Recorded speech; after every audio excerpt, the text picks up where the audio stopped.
caught it. My boy ain't have his hat on. What my dog go ahead up? Hey, what's going on, man? It's your boy Smooth, aka Mr. Do What It Do.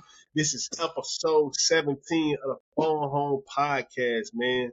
Let's get to it. So, man, if you coming second, it's your boy 2 to 11 shouted, man. HB Deezy. What it is, man. My boy 3 ain't here, but you know he go next. But Bill, what's up with you, man? Yes, sir, man. Commission Cowboy in the building. Two Main Wheels. Happy to be here for episode. What'd you say it again, Smooth? 17? 17, bro. This is a blessing. So, again, happy to be here, man. Episode 17. What's up, man? It's your boy Terrell Tarantino, a.k.a. T-Wheels, a.k.a. T-Wheels on the tank, a.k.a. the Cara Blindada, a.k.a. the Iron Fist, hitting you harder than ever, man. Back at you. Episode 17, man. Happy to be here. Shout out to my boy Threezy. For sure. Yeah, man. So, man, what a crazy Y'all ain't let me do my interview.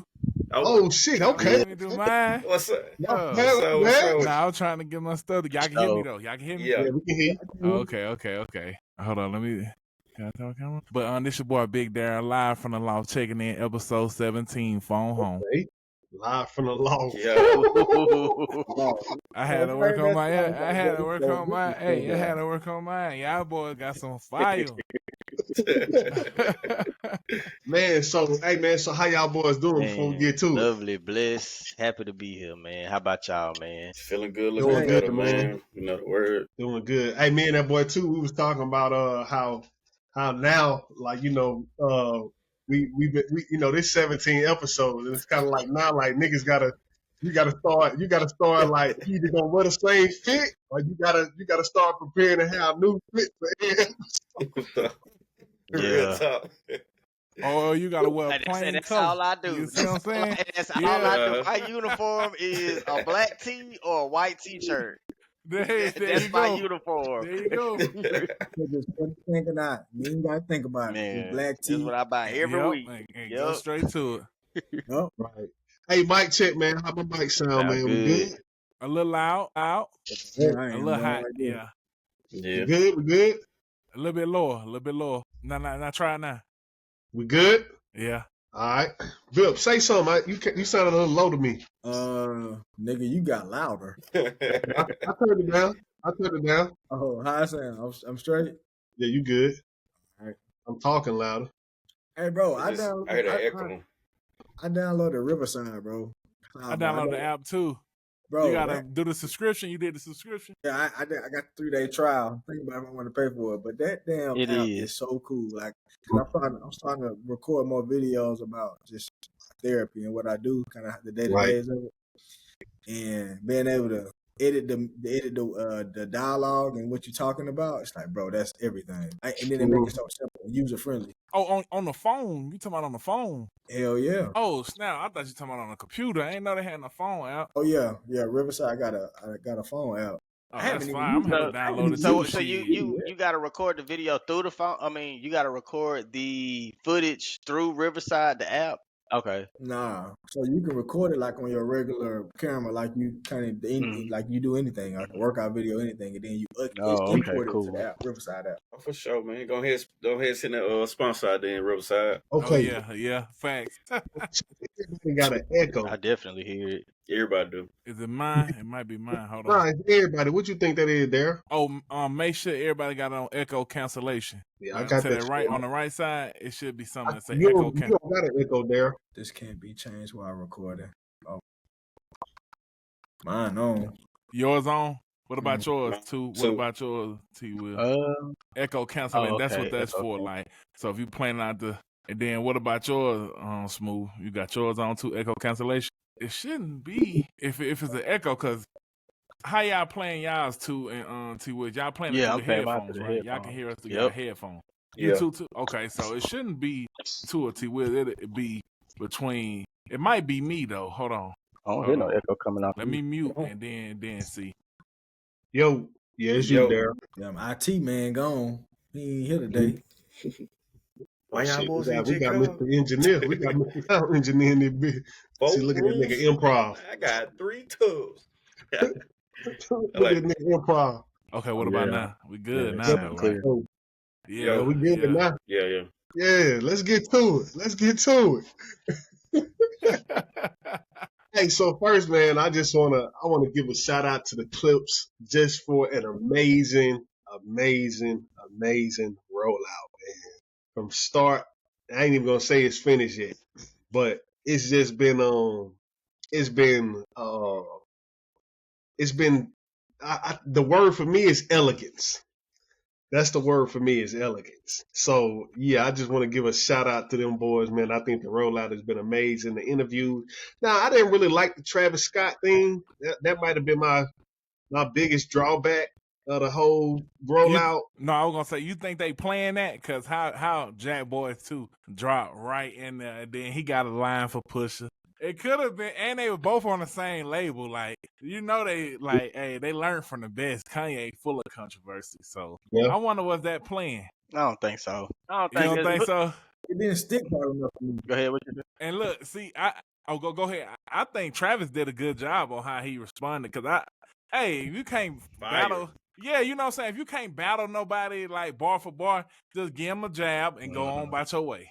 You know what I mean? Like, say something on a hot song, and you don't got to get in the ring every time. Like, nah. That ain't his lane. Because, look, right, because then that'll make Pusha T be like, man, I ain't right. That. You know what I'm saying? You know Pusha ain't going to respond to that. Yeah. Like, his shit, I think they shit is equivalent. I think the shots were equivalent. Oh, I thought you was talking about the album. Oh, I'm like, the album's two different sounds. Nah. What Trav did to Pusha and what Pusha did to Jim Jones. So it's like but see, it was in the same ballpark because it was light. It was light. It was just because he got the Jim Jones on some little money ass nigga. Trav came back like he did the same you seen Jim Jones responded though, right? To that, to what Pusha said. Yeah, I'm just talking about the light jab. You know what I'm saying? Oh, okay, yeah. I don't think you think Pusha gonna respond. Nah, because I don't think Pusha make diss records. Mean? Like that's how you like say some shit back and then you don't engage, right? But you still keep your fan base happy. Like nobody's like, oh, Travis, you didn't respond, because they don't expect Travis to respond. They expect Travis to drop good music, and they expect him to address it or say something about it, but not full on battle Pusha T. Nobody don't even want to see that. I don't think people really thought he was gonna respond. He was slick too. How he responded. You know the one nigga that said he gotta respond. Bun B. Oh yeah. That song. Bun B. He like, yeah, I see you on. Yeah. Bun B knew he was gonna respond. Yeah. Yeah. He don't like the end skit of the song he dissed them on. I like how he did that too. I like how he had Bun B kind of, talking throughout the album. That was slick to me. I didn't think Travis Scott, it was just something different. And that's what I look for in Travis Scott album. Like, it's always a new sound. It's always like almost unexpected. And I damn sure wasn't expecting to do no dance hall. Like, that one caught me off guard. I'm like, oh shit, he got Vibes Cartel on this bitch. Man, that one World Boss. Yeah, it caught me off guard. So, but that's what I expected him from Travis Scott. I didn't know what they expect from Pusha T and Malice. I kind of knew what they expect from them. I was thinking like along the lines of probably like what it is. That's what I was Watch thinking. the Throne, something along. Let's talk about the rollout though. Is there anything else like y'all wanted to talk about the rollout? I know Willio wanted to speak on the rollout. I appreciated the fact that they just like gave us so many different type of interviews, like a real press run. You know what I'm saying? Like, it kind of made me like revert back to when I was a kid. It kind of gave me that kid feeling again, like when I first kind of got into rap and everything, where when it wasn't the social media era, it was just cool to just see like your favorite rapper on TV in an interview talking. So I think that, they kind of took the old school element and brought it to, the new, to the social media element, where they just went on, they was on Ebru, they was over here with Pharrell, and then they broke down with Pharrell, like every song. They was giving you stories behind the song. Then they'll go over here on Joe Budden. Then they'll go over here on, somebody else, Elliot. Like, I was like, oh, like and they was giving you so many different angles of the Tiny Desk and Breakfast Club. Man, and then it's because Colors. They did And Colors too. it's so dope because you could tell a lot of the people that was interviewing them, they did their research. Like I appreciated the fact that Ebro had notes and was like, man, asking them about certain lyrics or or even Malice, giving his perspective on, re-entering, mainstream, after his hiatus. So man, me personally, as far as that, just the interviews alone, that got me like excited to want to get the album, listen, and just really just dive into it. You know what I'm saying? So I appreciate me personally. I think interviews are very important. That's just me though, because when I came up as a kid, man, it was just so cool to see people on interviews talking because it's like you get to see the thought behind the music, they mental, they psyche, you know what I'm saying, and it kind of helps you appreciate the music or bring it together. To me, for the whole package. So just to see them doing it, not just dropping it and then just moving on, I liked it. And that ain't even including the other stuff we were seeing, with the videos, the lyric videos, the all that other stuff. We ain't even got to that yet. Just so man, they really did their thing and they did it like how it's supposed to be done on the highest level. You know what I'm saying? On the highest level. And then what I like also is because you don't see them often, so they more of like an old school style of hip hop, right? Kind of like Kendrick, J. Cole, right? So when they do come out, they with the major press run, that's good for their image because you don't see them posting every day. You don't see them going live. You don't, they don't entertain in that. So I feel like a group or artist that's in that type of realm of hip hop or music, period. Like even like we can go to Adele. Like if you don't see them often, you have to do a big press run, right? You have to hit all avenues to where your fan base know, and that gives like notification because in today's music, we don't know who coming out with what, right? Unless you tuned in like on Instagram on the blog. But like if you follow like the top what we say top 4: Breakfast Club, Joe Budden, Ebro, Elliot, and then you got Drink Champs, right? Yeah, they did Drink Champs too, I don't didn't think it? they not yet. Nah, Not yet. nah. I thought they I don't did. They Huh? probably on their way Nah, though. You don't think so? Yeah, Why? That may not. Yeah, that may not Malice. fit Malice Well, you brand. I don't know. well, but Nori just kind of like like He said what he out said, their huh? business. Oh, Yeah, okay. Yeah, that's right. Yeah. Sure did. I Yeah. seen that. But okay, but he was on Breakfast Club on another album run or yeah. another. Drink That was Champs. Pusha was. when Oh, he did okay. Yeah, when he he did did Drink Champs it was before. almost dry. Oh, okay. I thought that Yeah, was he been this on it album. I before. don't know why, but okay. So things like that. That's the 5 biggest platforms to me, Oh, for sure. like in hip You hop, right. Nah, and that's our outlets. they did but that's the thing though. They did the top mainstream platforms, and then they did like Bootman Kev. They did Yep, something like Bootman with some Kev is nice. yeah, they did with Apple Music. They did it with some white dudes. I wasn't familiar with them, but I mean shit, man. I think that white dude was from. Was he from the Source? I think he was from I the don't Source. know. That one of the white dudes was from the Source, and he did their first interview. Uh-huh. So that's why I think they went back to one of those dudes. I'm gonna tell you an artist who I feel like could learn a lot from what these boys just did. Wale. Yeah. Yeah. Wale can learn a lot from what they just did, man. And like, cause like them boys, they put on a like they were aesthetically like um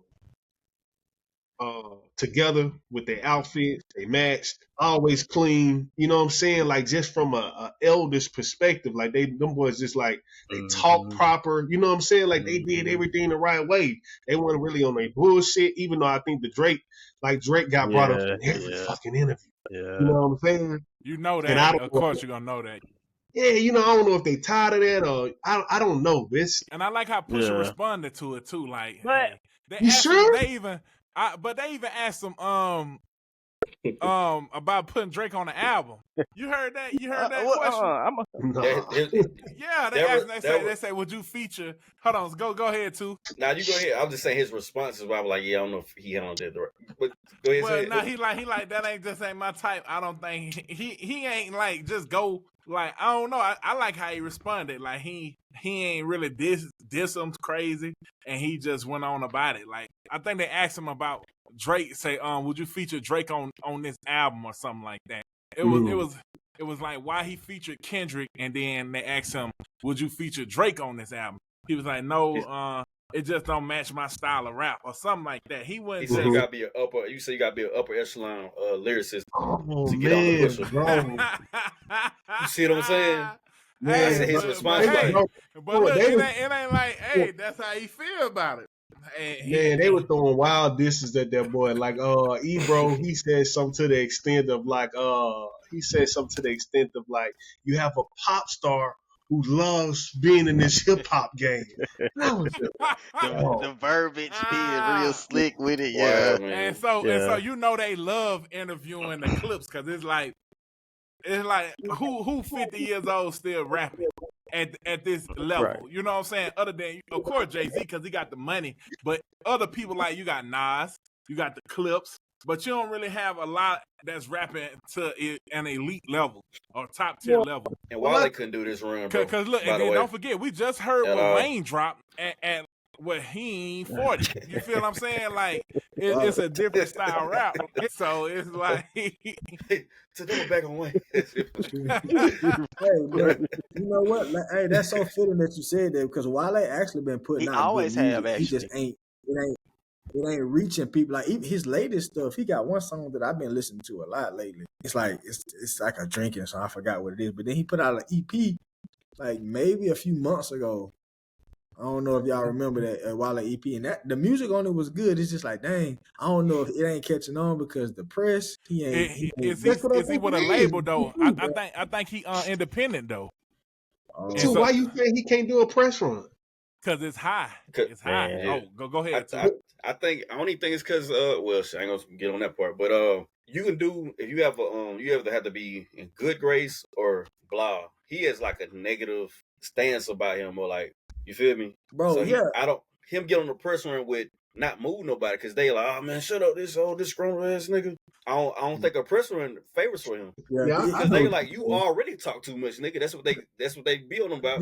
Did y'all he be crying when he talk though. If did y'all see the recent there, thing with him and Casanet? He was, like Casanet ain't know who he was. Like, Casanet really I saw that. He was just like, yo, bro, they wild, they going, they taking it around with it, but we'll talk later. It's like, Wale, bro. Yeah. What we gonna talk about? I'm 100 million up. Right.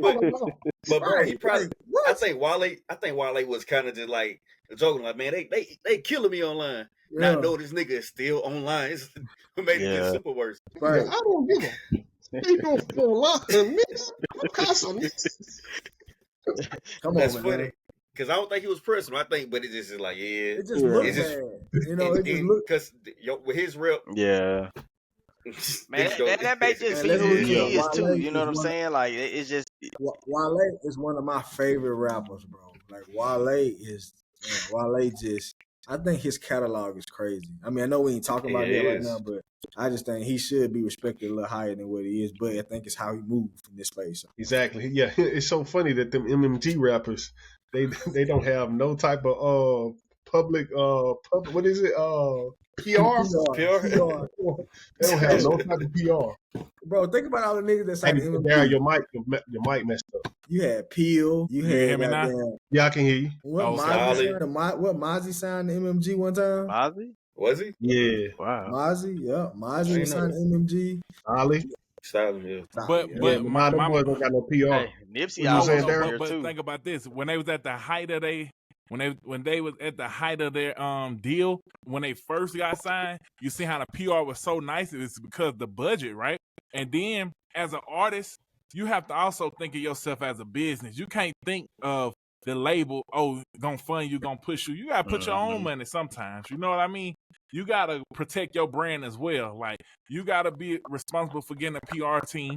Like Drake. Drake has a bomb PR team.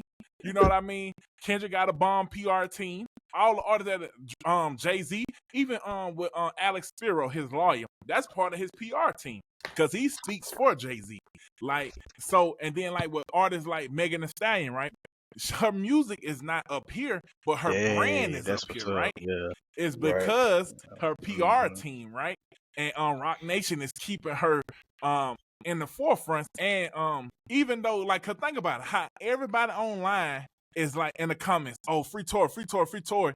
Still, anything Megan do, like her and Klay Thompson, it's still at the top of the headlines. It's because the PR team, a good PR team can. She did something with Popeyes not too long ago. You feel me? Like a good PR team can cancel all the negative energy. Like so, and so that don't even really matter about what the, I guess, online and people say. As long as you got a good PR team and you paying good money and you bringing in good money. Yeah, that's what I'm saying. Though I feel like just to go back to the Wale situation. I think Wale, Meek Mill, them boys, they didn't pay.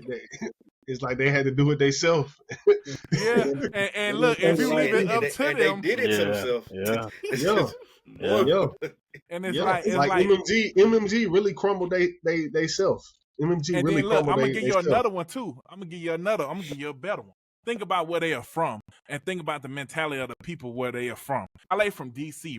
Meek is from Philly. Them two are so closely aligned, those two cities, and the people that are there, right? It's like the mentality of the people that are from there. Think about all the artists that came out of Philly and all the artists that came out of DC. So we got, just name a couple out of DC. We got Wale, right? We got Shy Glizzy. We got Fat Trail, right? Think about how these artists move and think.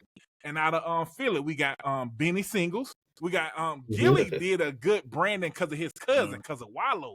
How Wallow think, right? But before then, think about how Gilly was moving. You know what I'm saying? It wasn't in his like Freeway from Philly, right? Yeah. You see what I mean? Think about how those artists are. Like they feel like ARR. they known in their city. Yeah, ARR. They known in their city. They popular in their city, and so it's like, they think the world thinks of them how they city thinks of them, but it ain't like that, you know.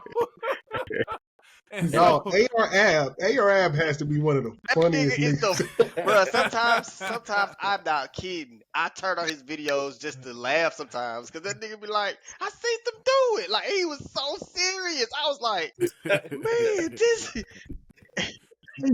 Hey, he was like, that nigga right there, that nigga right there. I see him catch a body on live. I'm like, man, this. No PR, no guidance, and then don't want to listen though. You know what I'm saying? You can't.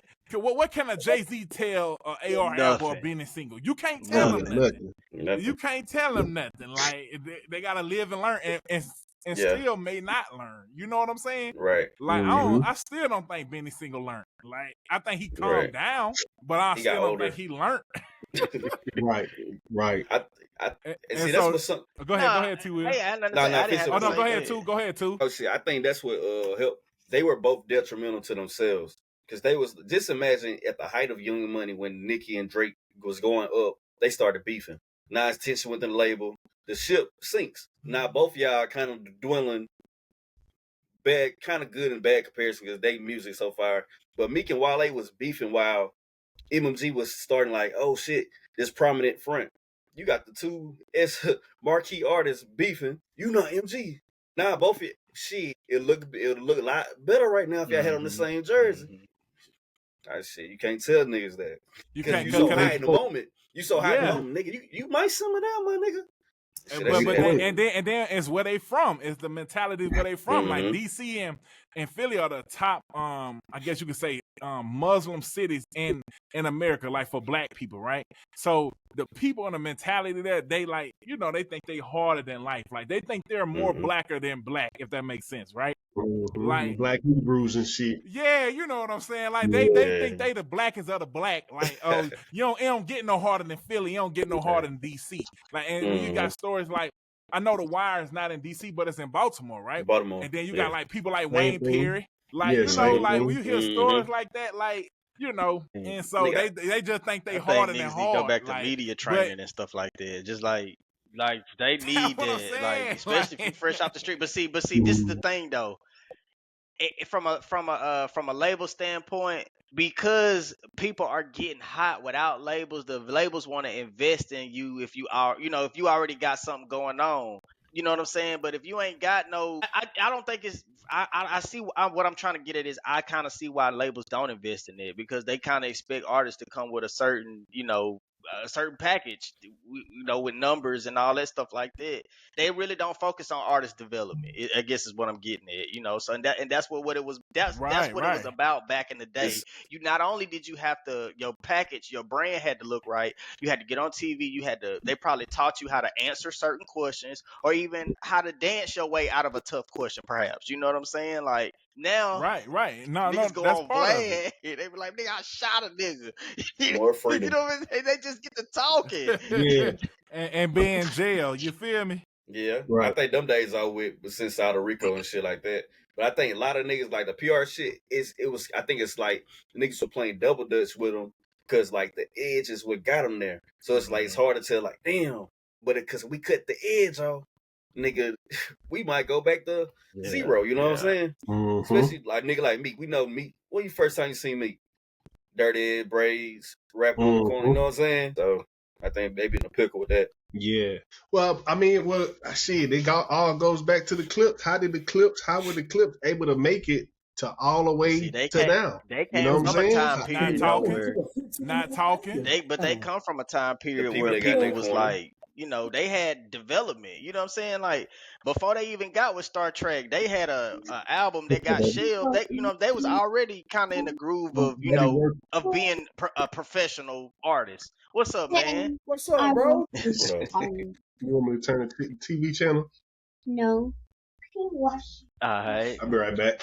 All right. Nothing about the podcast, man. Come turn my Ninja Turtles on. Real T. And I agree, T. Will. It's like, and they come from an era to the point where they didn't really talk like Jeezys, like Gucci Mans, like they T.I.'s, like you only seen them on big interviews. So and then it went to an era when the social media came out. That's like what Tu was saying, all of Rico's, all of Vlad interviews, is because people were trying to show that they were so hard and all that. But before then, it was like you can hear it in the music. You don't gotta prove to me. You don't gotta show me. But then we got to that era of hip hop to where it was like show and prove to me. But I think that you really are like this. I think this is kind of why Tupac was so important. Why he was so groundbreaking, because before Tupac wasn't no rapper outspoken like he was. Right. Like he was outspoken just about everything. He was outspoken about oppression. He was outspoken about just being vulnerable. And Tupac was so ahead of his time in that arena. Yeah. You know what I'm saying? He really told people what it was. Like I remember one time we had like all these cameras in his face. He was like, "Yeah, I'm really broke," and I was like, "Dang, nobody." Most people be like, even if they are, they don't admit it. You know what I'm saying? He was like, y'all drain me all of my money. Right. I'm really broke. I was like, wow, like he don't hold back. Like I was like, even if no matter how it made him look, he was just an honest, and he was kind of swinging back while he was in his vulnerable state. You know what I'm saying? I was like, man, I think that's what was so appealing to me personally. I think that was, as a kid, seeing that somebody on the bright screens, then on top of that, he got all this jewelry on. You see that, you be like, man, that's powerful. Like he's outspoken. You don't have to shut up if just when you impressionable as a kid. It just kind of make you be like, dang, you don't have to shut up. And I can do it like that. You know what I'm saying? Not knowing doing it like that can get you hurt, but you can see that it's almost, is there something there that's relatable or makes you feel like you can relate to this person, even if you don't live the same lifestyle that they had. It's weird. You know what I'm saying? But yeah, that's it.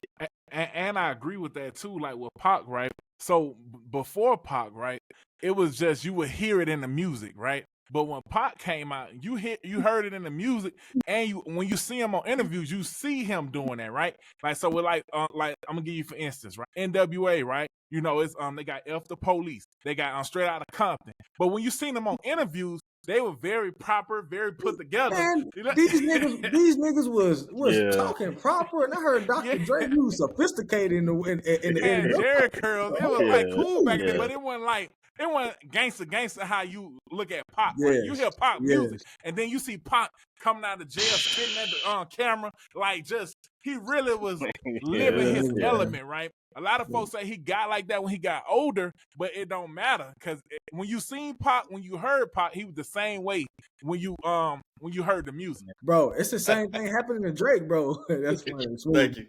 But it's the same thing happening to Drake, bro. Nah. It's very different. It's very different. It's no, very different. bro, no. Because look, okay. Smooth well, this. okay, look, I'm gonna tell you the parallels, right? Why they different. Where was Pac born? If you're a Pac fan, you know where he was born. You're born in New York. Come on, we know that. Well, what at in New York? Brooklyn. Harlem. But what at? Like, what did his mama have him? Oh shit, I don't know where you. You know he was born in prison. No, he wasn't born in. Well, he wasn't born in prison, but he, you know, I get what you're saying though. Yeah, his mama was serving a sentence while he was. She gave birth to him when she was out. Yeah, nigga, life can make you hard. Okay. Without prison. But I'm saying, nigga, but they trying to say Pac like out. that. They trying to say Pac wasn't like that, but he actually was. So his mother, his family, his auntie, she's still on the run. They still ain't found her. Yeah. So it's like it's a different type of culture. He was born in an interesting time, and Drake daddy is a pimp, no. Not to take to me. But Drake wasn't raised by his daddy. He was getting tuna sandwiches. But see. Hold on. Tuna bagels. To be fair, though, I think just because let's just say somebody is born in a middle class home, I think there are certain struggles. Man, I like that song. What he say? He said I was making 50 racks on the year after having mama out there, she would disappear. You know what I'm saying? I was like, man, just because a nigga was like in a certain, people may come from 2-parent homes, but that don't mean that they may not been a struggle inside the 2-parent homes where niggas was abandoned in certain ways. Clipse. You know what I'm saying? I don't knock a 2-parent home, right? I don't knock the 2-parent home. I knock the Clipse. I knock the environment and the culture, right? The Clipse, right? They come from Virginia, right? They was in big drug families, right? They know how to me, a 2-parent household, right? That shows blackness to me. That shows me that you know where true blackness is, right? Because growing up, you see things like, I'm gonna just be lighthearted, like the Cosby shows, right? You see the Jefferson. They preached in the 70s and the 80s. They taught 2-parent households and they taught what being black was. Or so I don't knock a 2-parent household. That don't mean you ain't gangster. That don't mean you ain't hood. That ain't mean you a street nigga. To me, that shows that you are truly black. So because you got both elements of being black, and you know what the dynamics are. Because say for instance, it could be a lot of fussing in the house. Like Kendrick Lamar on the tape, his daddy sound like he gave his mama hell. You know what I mean? It's just like I don't knock the 2-parent household. I'm knocking the culture. Like where you grew up at, where you was, like when T Will say making 50,000 shit back in 08, that's a fucking killing. Niggas ain't making 50,000 today. Like and working good jobs. You know what I mean? But you know, and so I just don't. It's certain stuff that I don't believe, and I'm not knocking Drake or anything like that. It's like where do you come from? Like say for instance Pac, right? Even if Pac had 2-parent household, or if he was born like this, you know Pac was in the fucking hood. You know he's seen dope fiends. You know he's seen people getting killed. He heard about it. He hear the stories. Family. You know what I mean? Like I'm not negating that Drake's father wasn't a pimp. You know what I'm saying? But majority of his time, his father being in Memphis and him being in Toronto, that's a big difference, you know? And just going to spend the summers there, that's probably what influenced him to rap, because he liked that culture. His other side. And so I'm not knocking that either. But I'm knocking the fact, like, don't get on here now and like you're a big goddamn mob boss. Like, I don't like that. Like, you got your brand. But Darren, those two things don't coincide. And consider this, Daryl. Explain, Smooth. If you look at Tupac from the beginning of his career, he was more like, you know, revolutionary. It was more like, you know, I think he for the most part he was pro-black, but at the end of his career, I think it was more of a thug life, right? How did he go from a revolutionary to a gangbanger? You know, because there, you know, if you listen to these interviews of people who was around him, they say he really got jumped in at, you know, to be a, you know what I'm saying? So imagine a person like that, you know, glorifying something like that. Those are like two different things. And to be fair, although he is my favorite rapper, some people, even in the social media era, they would say you're a goofy if you join the gang at 25 years old. You know what I'm saying? And I'm at that time, right? Back nowadays. But at that time, what's the difference between the Black Panthers and let's just say the Blood Gang or the Crips? or let's just say the GDs. What's the difference at that time? There's no difference, really. To be fair, if you talk about the 60s, the 70s, that might be true. But when you talk about the 90s, no, that was a game. Yeah, 60s, 70s, when there was all in the 90s they were all about the element community. Tupac Yeah, came that from. might have been that's true. The element he came from, and that's the element he had put. If you go listen to that Tupacalypse album and Strictly for My Niggas, correct. He was on like revolutionary. Then some kind of way, and maybe it was because it was more profitable for him to go to Thug Life era. You go to and he was. But now let me ask you this: he was a real guy, and he could relate to that because he was from that element. You know what I'm saying? He's from the element. He's from the violent element. Go ahead, Bill. Go ahead, Bill. We all missing an element of the getting into the rap game and how that molds you and changes you. All the experiences you go through, bro. Drake, he started off with nothing. With Thank Me Later. He came out with Nothing Was the Same. Like, bro, he was this kid who just wanted to make music, bro. Like good music, and then he got all this fame, and then it came with all these haters. It came with all this other stuff that, unbeknownst to him, like shit, like bro, like I know we ain't beefing about the hoes because all y'all niggas keep saying fuck these hoes. We fuck bitches get money, so it can't be about the hoes. So what is it? And sense. I think we ain't talking about how that can change you, bro. Like. You can't maneuver in this space the same way no more, bro. And Pac he is a product of that. I think personally, him and Drake are synonymous. You're right. I guess you're right. You're 100% right. See, my element with Pac and Drake is different because Pac family is known for causing violence, known for being on FBI lists, known for causing havoc, known for doing riots and also doing violence. It ain't. But what you saying that just because he was hard and like life's molded him to be hard that way, that don't mean that somebody else can't be molded to be hard another way.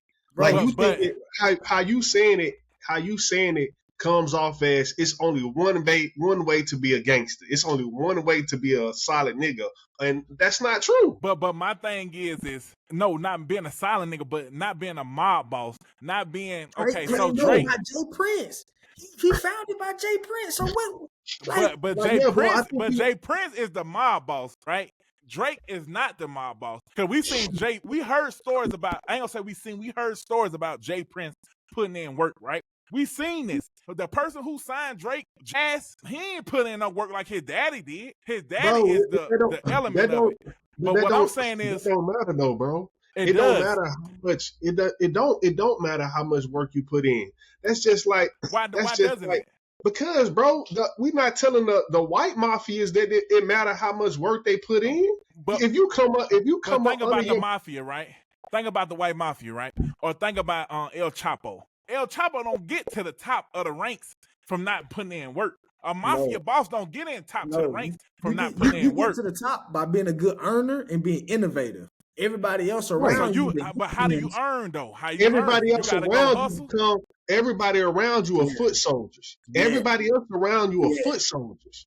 Right. But how do you get foot soldiers? You have to put in rank. How do you get people to respect you? But how do you become an earner? Nigga, by being innovative.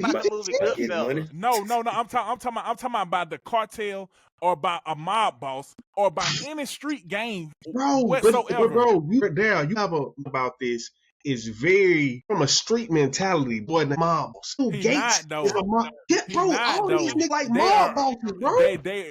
It's a difference between being Jeff Bezos is a mob boss, but they're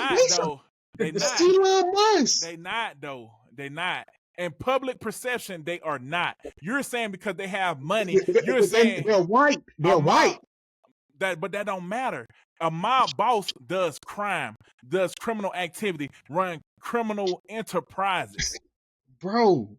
You ain't gonna get me to believe Drake can be a Steve Jobs. He can be a Jeff Bezos, but Jeff Bezos runs a fucking $1 trillion corporation, Amazon. The nigga start out selling books. What I'm saying is, if the law gotta be laid, you don't think these niggas laying the law? Nope. Trump is a mob boss. That's the difference. The nigga is a felon. So you The don't think nigga Trump is a mob. any nigga you don't think any nigga. But look, but Bro, check me out though, Smooth. You don't think any nigga with money, when we talking about real money, you don't think none of these niggas are laying the law. No, but you can pay for it, but that don't make you a mob boss. Trump is a mob boss. Bro, that's what the mob is. No, all them old niggas who in the mob, them niggas ain't out there doing the work they self. But anytime one of them young niggas do anything, you gotta break them off a piece. Think about this. It don't matter what you got going on, you gotta break them a piece. Right. But you have to get to that level. They foot soldiers, and when they put in enough work, they call them made men. But check me out though. How do you get to that level? Let's start. Hold on. I think you're insinuating that you have to do murders and stuff like that, and I don't think that's necessarily true. No. You don't even have to do. You don't even have to do murders. You have to do murders. You have to do some type of criminal activity to a high standard. Yes, you do. Name one mob boss. Even we go to Frank Lucas. We go to who you want to go to? Griselda. We can go to any mob major. You looking at it. You looking at it from a street, just only from a street perspective. No, Smooth. I'm not. I'm looking at it from the biggest perspective of mob bosses. All of them have criminal records beforehand. No. Even if okay. So look, like Larry Hoover, right? Let's just do Larry Hoover. What Larry Hoover known for? What Tookie Williams known for? This is what I'm trying to explain. Like, these people are not. They don't get respected before, but you're putting the money aspect on. You're saying, because he was innovative. No, I'm looking at it from, I guess, the origins of it. I'm just saying. You only talking about gangs though. You only talking about street crime. That's not necessarily. Who you want to name a mob boss? Name any mob boss. But that's what I'm saying though. To me, it's not even about being a mob boss. It's about how you move, and it's about niggas who lay the law. All these niggas with money lay the law, bro. That's just like the nigga. That's just like the nigga who Okay, so let me ask you this. Elon Musk got more money than Trump, right? But who laying the law? And why is he laying the law? Both of them. At any point, they can lay the law. No, Trump can press a red button and he can do whatever he wants to Elon Musk but Elon Musk got more money, right? It ain't the equate to more money as you lay the law. No, it's more respect. People gonna die by people because of respect. Just because you got more money, your right hand man is still turning back on you because they don't trust you. They don't respect you. Bro, but that's mob tradition. Like that happens throughout being in the mafia. All I'm just saying is, but all I'm just saying is at the end of the day, bro. Bill said it, bro. You can get to a certain mentality through a bunch of different ways. Just how, because it's like for black people. And when you get on Twitter and everything, everybody, they see Drake as, they see him as a 16-year-old, 18-year-old kid still. We talking about a nigga who been in rap for 20 plus years. You don't think that, hold on, let me finish, bro. You don't think that comes with a flip of the switch? That like, oh, these niggas are moving this certain type of way. I gotta move this certain type of way. You don't think that a nigga telling you, man, you a pussy, you soft all the time. You don't think that comes with a flip of the switch in your brain? See in the demeanor. It's still though, but that don't make you, just because you have a switch in the brain, it don't make you gangster. So that's my thing. No, it don't make you gangster. But see that you're trying to equate that Drake getting picked on, and now he's a gangster. What you saying will make a nigga let you know that I'm not pussy. Just because I don't look pussy, just because I don't wear my emotions on my sleeve, or I say, yo, I'm all about this. And if you keep telling me I'm pussy, and I gotta show you I ain't pussy. He ain't showed us not one time. P Diddy slapped him. He ain't do nothing about it. But bro, you don't know. But you don't know what's going on behind the scenes, bro. But he ain't do nothing about it though. But ain't y'all saying that he killed X? And we can edit this out. We can edit this out. No, keep this in there. I ain't saying that. I don't believe that. I don't believe that. But I'm saying though, ain't this what the street saying? Ain't that what they say in the song Daylight about? The Who? This is culturally inappropriate. Yeah, we gonna edit this out. No, don't edit out because it's good though. It's good content. Nah, hell no. I don't believe that. I don't believe that, and I don't believe that for thousands of reasons, right? Okay, but no, now I got several reasons why. But that's what I'm saying though. Even if we ain't talking about X, even if we're not talking about X. Do you think Dirk a mob boss? Do you think so? I'm gonna give you an example. Modern rapper mob boss. Do you think King Von is a mob boss? And why before he got locked up, why do you guys think that he was a mob boss? Okay, I think those niggas are street niggas. I think it's another level. It's another level above how they move, bro. There's another level. King Von, Dirt them, OTF, all these niggas. These are street niggas. This is what black people get confused with. You get confused with street shit versus mafia shit. Mafia shit moves in a entirely different way. That's why it's called organized crime. Them other niggas, they just out the window Rico, with it. Right? All of them got, all of them. But what I'm saying is, all of them still got caught, just like Dirk got caught. So ain't no difference. Ain't no difference. It is a everybody difference. Time run out, to be fair. Because all of them got caught. All of them got crimes. All of them got snitched on, or all of them did some snitching. All of them. So it's no different from a regular street nigga. All you did is got more money and got more streeter and learned how to what they call flush and wash the money. You ain't doing nothing different. It's a big difference. It's a big difference because Drake not doing that. Bro, Future is doing that. Future is doing that. Young Scooter them got bails. They are doing that. They are doing that. Like 21 Savage is doing that. Like that's what I'm saying. Like 21 Savage along with. No, who Drake wanna get cool with? Like that's what I'm telling you. Drake wanna get cool with these niggas because these niggas are actually doing this. That's what I'm trying to tell you. I think it's beneficial to both of them, though. You know what I mean? It's beneficial for 21 Savage because he can get out the streets and he can go pop.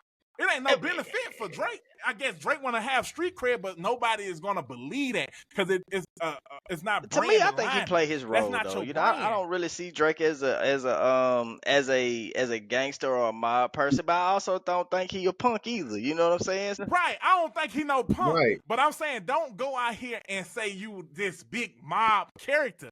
I don't think you. I don't think you no punk. I don't it's think rap you though. Everybody blows stuff up. You know, Pusha T's not that. I don't think you Gucci, man. He probably hasn't sold that much coke. But bro, you know what I mean?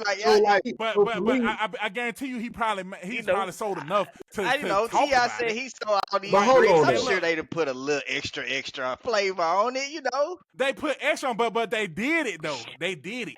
So, but bro, I think another way you looking at this kind of wrong too is because I think a lot of what we saying is about like being on the offense. I think when I listen to Drake music, a lot of it is about being on the defense and like maneuvering through a lot of this shit. Like if you listen to Diplomatic Immunity and when they talk about Murder, that song Murder, like a lot of that stuff is about talking in code. All right, when we get to this venue right here, you got a nigga over here, you got a nigga over here, we coming through the back. Like it's all about strategy. It ain't necessarily about we going to kill a nigga, but it's like, okay, if these niggas coming at us, we gonna know how to protect ourselves. But it's like niggas don't really respect that type of shit when it comes from Drake. Right, because it's not believable and it doesn't align with his brand. But it don't align with his brand. Like say it in a different way. Like okay, I'm gonna give you an example, right? I believe Jay-Z is more gangster than Drake. Why? And Jay-Z hasn't even been in the streets for how many years? 20 plus years, brother. It's protection. I'm saying it's brand alignment though. It's how you present yourself to the world, how you first come out, and then that's what sticks with you. Why you think we think Jay-Z as the king of drug rap, right? Why do you think a lot of people believe Malice and Pusha T? It's because that's how they came. That's their story checks out. The people that was around them vouch for him like that. It's like a whole story. Why you think people vouch for Future, right? It's the same story. He from Zone 6. But you talking about street shit though. Like, no, bro, no. I'm talking about brand alignment. That doesn't align with Drake's brand, and you're wondering why people don't believe it or people pushes it out because it doesn't align with his brand. We got videos. We know he was on Degrassi. We know he liked tuna bagels. That's cool, but we don't. His brand don't align with selling bricks, calling hits. That's not your brand. We know you as the lover boy, or we know you as the player But nigga bro, that get hoes and fuck hoes and fuck other nigga hoes. We don't don't. align We with a know lot of you niggas' being brands, cool. bro. Tupac first came out That's as what a young that's my feminine point right kid, there. That was the point I bro. was trying to make. Tupac came out as a feminine kid with a messed up cut. But dirty, you say that's little feminine or that's undershirt. 90s? Is that more feminine than wearing Jerry curls? Man, listen, Tupac, no man, more listen. feminine than He's my goat, bro. Ice Cube was the biggest gangster rapper with a Jerry curl. So bro, it's still brand alignment, right? But here's also a thing too. Like, well, brand alignment. Drake has always been a dirtbag and never been soft. He said that from day one, but he puts it in such an elegant way that it's hard. That's mafia. He talks mafia, bro. Like his whole strategy. If you watch The Sopranos, if you watch, because I love Mob Boss. I love. But that do mob he get shit. that from watching the movie, or no, is he bro. actually? No, I personally don't agree. I don't think so, bro. Because to me, Drake is fanned out, right? He watches stuff man, and he learns how. Go ahead. Yeah, no, for real though, I believe that this man has like enough street niggas done align with him to the point where it's like, all right, if they get to this dude and have conversations with him, him and Game is real cool. Like that's another one that's just in the streets. Volume 1 through 3. That fucking nigga Game. You got. That nigga in the streets, volume 1 through 3. Like that nigga was beating up niggas. If that ain't the most with the 40, oh my god, that nigga, he's reckless. Yeah, but you got people like him who we know into the street. 21 Savage, he's damn henchman at this point. Like, and 21 Savage is very selective, and you can tell he really knows streets because how he moved through the industry. He fuck with Drake heavy, bro. Like that says a lot about a person. And it's not just what this nigga can do for him. It's like this man come from that, bro. I don't think he's just respected enough, and because he didn't come out like that. Like he came from Canada, he was trying to get the money. Like cool, like that was backpack shit. But Drake is not. He's probably the only one nigga that can backpack and do the shit he doing. Like because his brand is all of them, and I think so too. Yeah. You know what I mean? Like Drake, his brand is all of them, bro. He is the closest thing to Tupac. I disagree. I don't think that's his brand. Though. That's the what Bill just said. That's the part of the music that I like a lot too. Like when I listen to songs like Diplomatic Immunity, when I listen to songs like Omerta, like it's a few more other songs too, but like those are the type of songs where like it's like okay, like I know this nigga moving like, you know what I'm saying, like the president, you know what I'm saying? I like that type of music, you know what I'm saying? But a lot of people don't hear that in Drake's music. But I hear it in the, you know, the 5 a.m. in Dallas, 9 a.m. in Dallas, the Murders, the Diplomat. I hear it. But a lot of people don't hear that. You know what I'm saying? I think they don't believe it. So it's a thing, right? It's a thing. Like you say 21 Savage aligns with him, right? But I think 21 Savage aligns with him for business purposes and for like financial reasons as well, right? And I think 21 Savage is a real nigga in the standpoint of, okay, I got money with Drake. Drake got money with me. He put me on the album. So I'm gonna be cordial, right? But he didn't take Drake's side, right? He still fuck with Metro, right? But see, to me Metro put you in the game.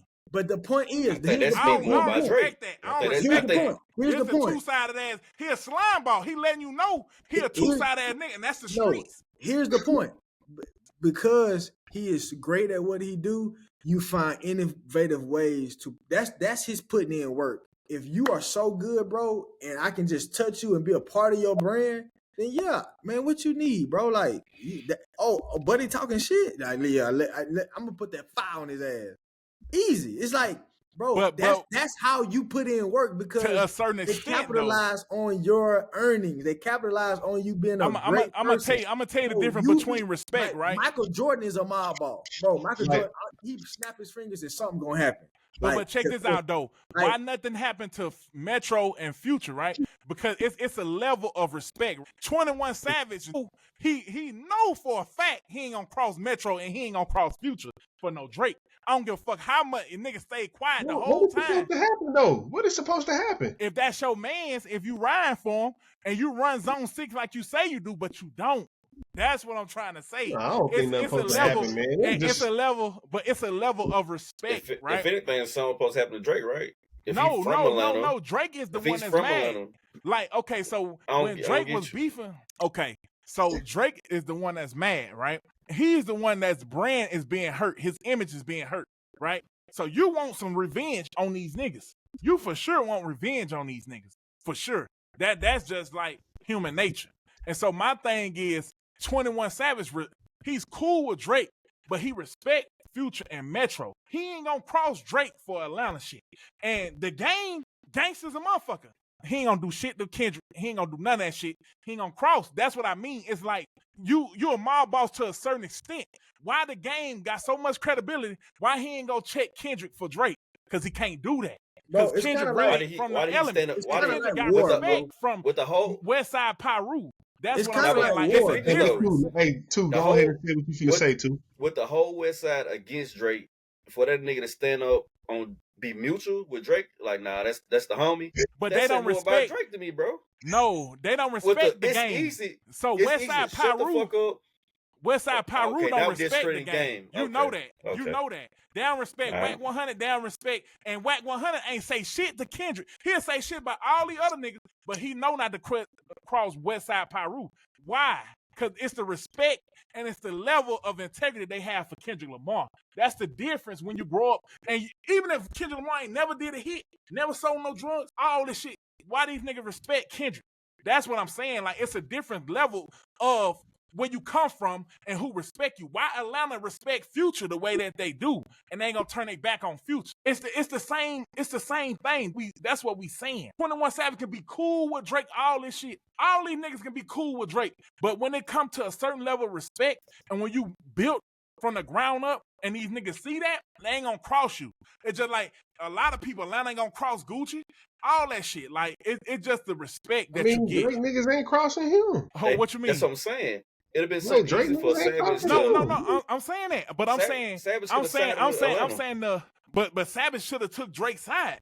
You still cool with Metro, the nigga that do set all this shit up. He kept that neutral. Ain't no cool ass nigga. I don't want to be cool with no nigga. That's a real nigga to me. That's a nigga who let shit play out. Yeah, that's a nigga. That's a two-way in the side nigga. That's an indecisive. No, you gotta pick a side. You gotta pick a side. Yes, you do. Only a follower pick a side. No. If this your brother, right? If this your brother, this how you even got in the game. This how you got in the game before you even met Drake. Metro did this nigga like 2, 3, 4, 5 of this nigga's albums. He the one gave the nigga the leverage to get that deal that he got. It's because of Metro. He the one got that big Future X. I mean that feature from Future X when Future was at the top of the Dirty Sprite because of Metro.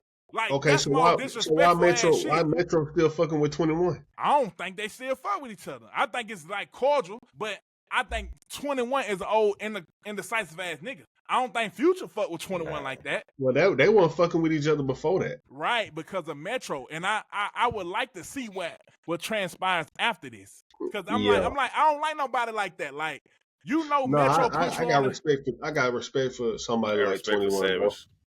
Nah. Cause ain't no nigga forcing me to choose no side. And another thing is like, bro, we talking about rap, bro. Them niggas, you choose a side, then them niggas go link up in a couple years. But Metro and Drake wasn't about no rap. It was about some disrespectful shit. Okay. After Metro mama died and shit. And that's your man's. I'm just saying, if that's your man's, right?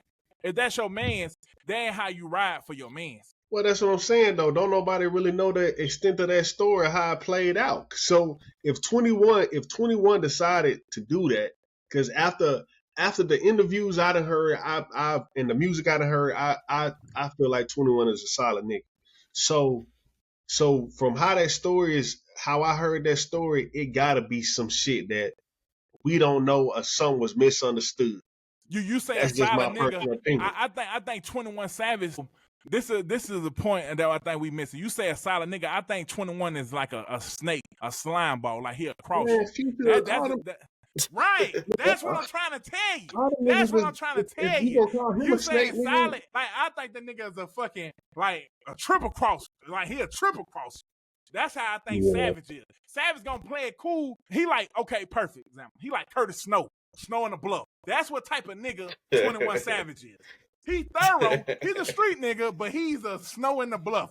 That's the perfect example of Atlanta nigga. And Future the same way. Why you Future think the so same way. low of 21 Savage, bro? No, I think highly of him. I think that nigga is what he say. He's a fucking savage. But I do. No, I think highly of him. Like how he played it is smart. I'm not denying what Smooth saying. He's smart as a motherfucker. He stand up, but 21 Savage, he at the end of the day, he out for him. I don't give a fuck about Metro. Drake cool. I ain't got nothing to do with this shit. I mean, that nigga made a grown man decision. I'm gonna tell you what though, the difference is if that would have been Young Nudie, I bet 21 would have chose the side. Like how when it came to Lil Marlo and Lil Baby, you see what I mean? That shit, I don't respect Lil Baby. Lil Baby supposed to roll with Lil Marlo. That was your dog, but you over here with 21 Savage. But you cut that out too, cause that's like getting borderline too. But yeah, bro. To me, Atlanta, old shiesty ass city, bro. It's like to me, it's no different between 21 Savage and King Von. Like I wouldn't trust I wouldn't even fucking hell no, I wouldn't even trust my back turned to King Von. I would not trust hell fuck no.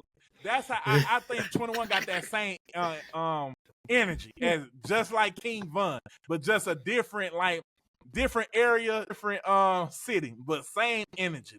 Them niggas is like, I ain't saying 21 thorough, but that nigga gonna play that. He'll cross you though. He definitely cross you. Yeah. Yeah, man. Let's get to the Clipse album, man. Yeah, let's get to it. We doing Clipse or we doing okay. Yeah. Where Willie O at? Oh, he done. There we go. Bet, man. So shit, we talked about the rollout. How niggas felt about the album? I think it's a very adult album, right? I feel like this is something like my pops would listen to when I was little. You get what I mean? Like, oh, this is real hip hop here. You'd be like, what the fuck is that? But it's like, it's good music, but I don't know if it, I guess, like, translates to the younger audience. I don't know if he's gonna get no younger audience. To me, it's okay. It's okay if it don't, because they gotta mature too. And I think it's available. That's what I think. That's what I personally like about grown up rap music. Niggas ain't gonna be YNs for the rest of their life. You know what I'm saying? Somebody gotta, you eventually turn 25, 26. You gotta start having kids. Now you're 30. Look, you're 35. You know what I'm saying? That music is there. I can't tell you how many times when I was younger, I wasn't on something at the time. At that time, I may have been so focused on maybe T.I. or whoever the it guy for me was at that time. But then now that I'm older, I'm like, it's like rediscovering, or it's new to you because you're like, dang, this came out in like 2005, and I'm just not getting on it. You know what I'm saying? And so it's like a new surge of energy that you get. So, even if the young kids don't get it now, I say all that to say this, even if the young kids don't get it, it's okay. It ain't for them right now.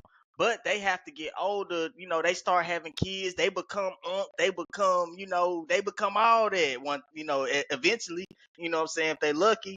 And that type of music is there for you. That type of music is there for you, and now you can appreciate it. Because again, I discover stuff all the time that I wasn't on when I was a kid, and it's amazing. That's how it was with Reasonable Doubt too. Because I young as hell when it come out, but now you play it back, you like, oh, crazy. Bro, I heard Illmatic. The first time I heard Illmatic, I think I was like 31, 30, something like that. And nigga, I was like, what? Bro, my mind was blown listening to Illmatic, bro. I couldn't believe it. I couldn't believe that it had came out 30 years ago, bro.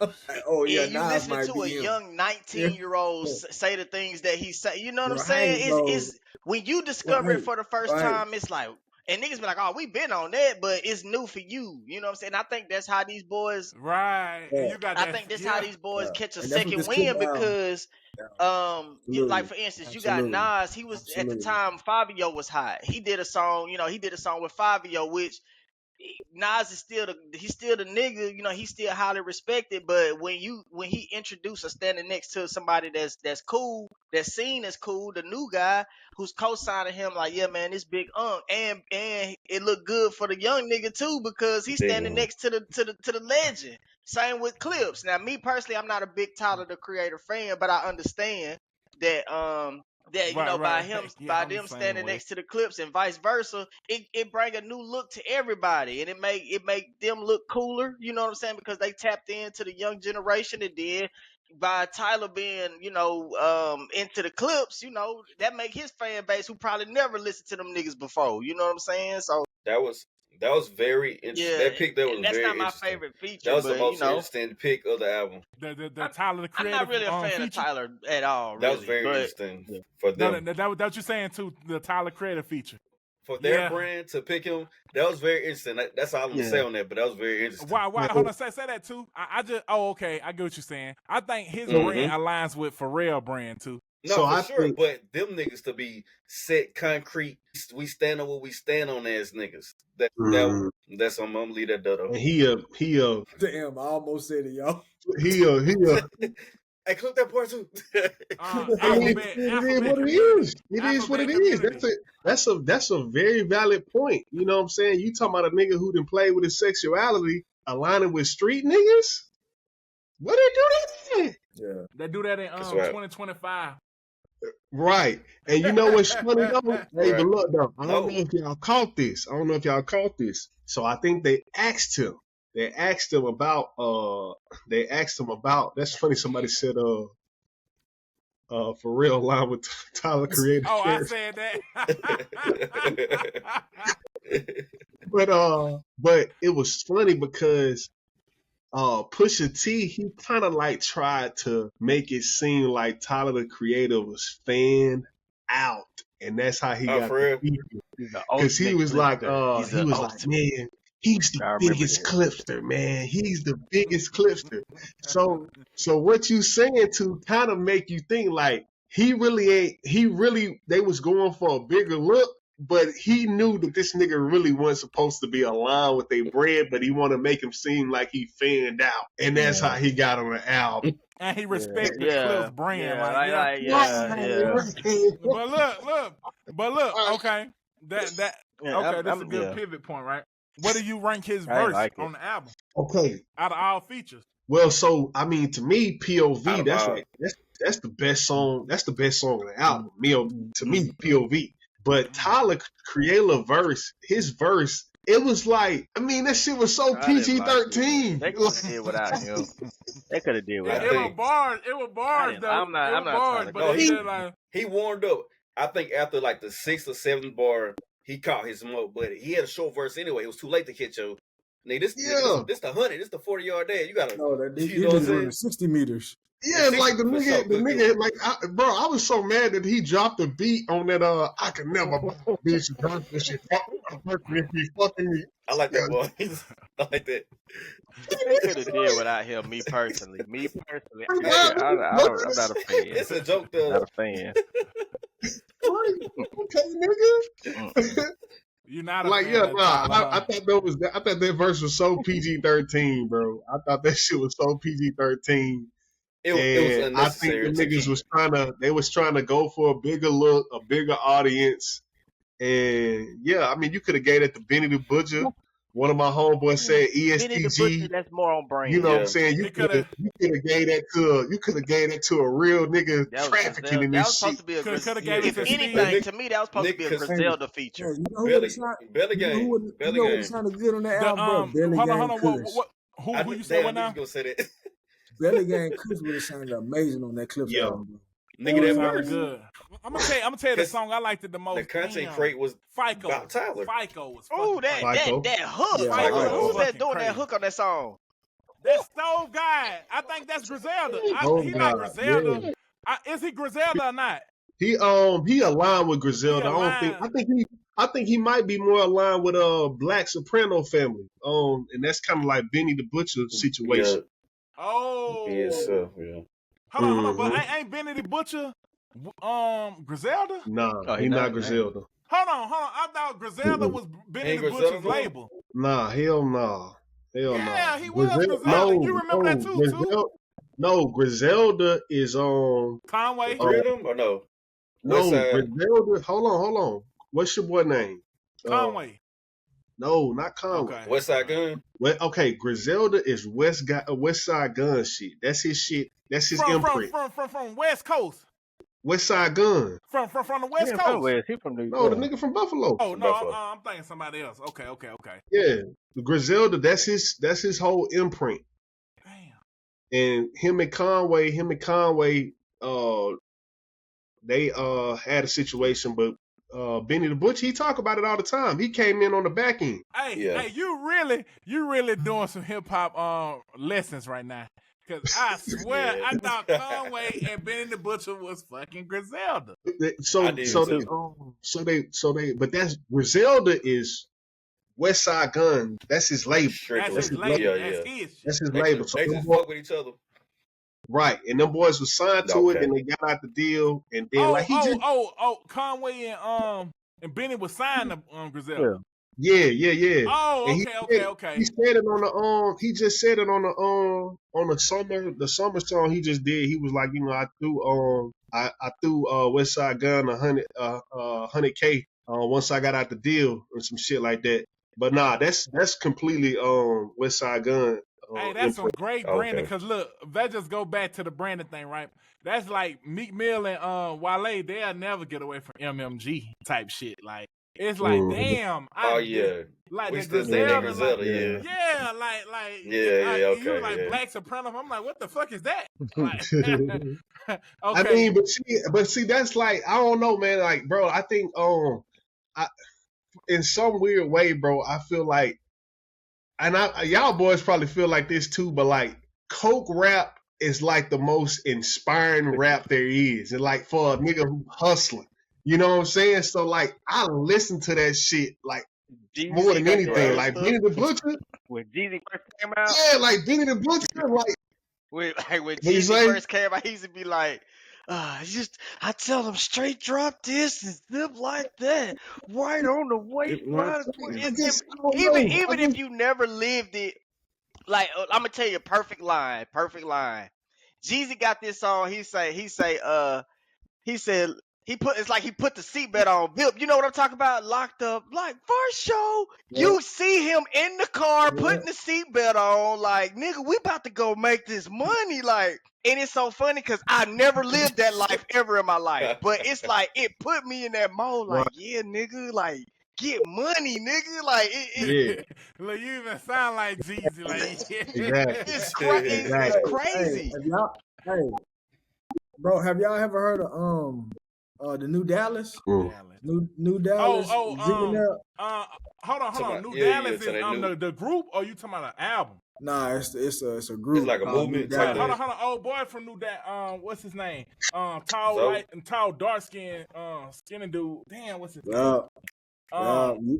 Zillionaire Doe. And then the other dude, he rap good too. The little short one though. All of them do. Damn, I can't think of his name. Getting money. That's millionaire. Every song shit. they hustling, they talking about. One of them got an all money in tattooed on them. Hold on, that's what I'm talking about. What's his name? Zillionaire Doe. No, Zillionaire Doe, but the other little dude that be rapping with him.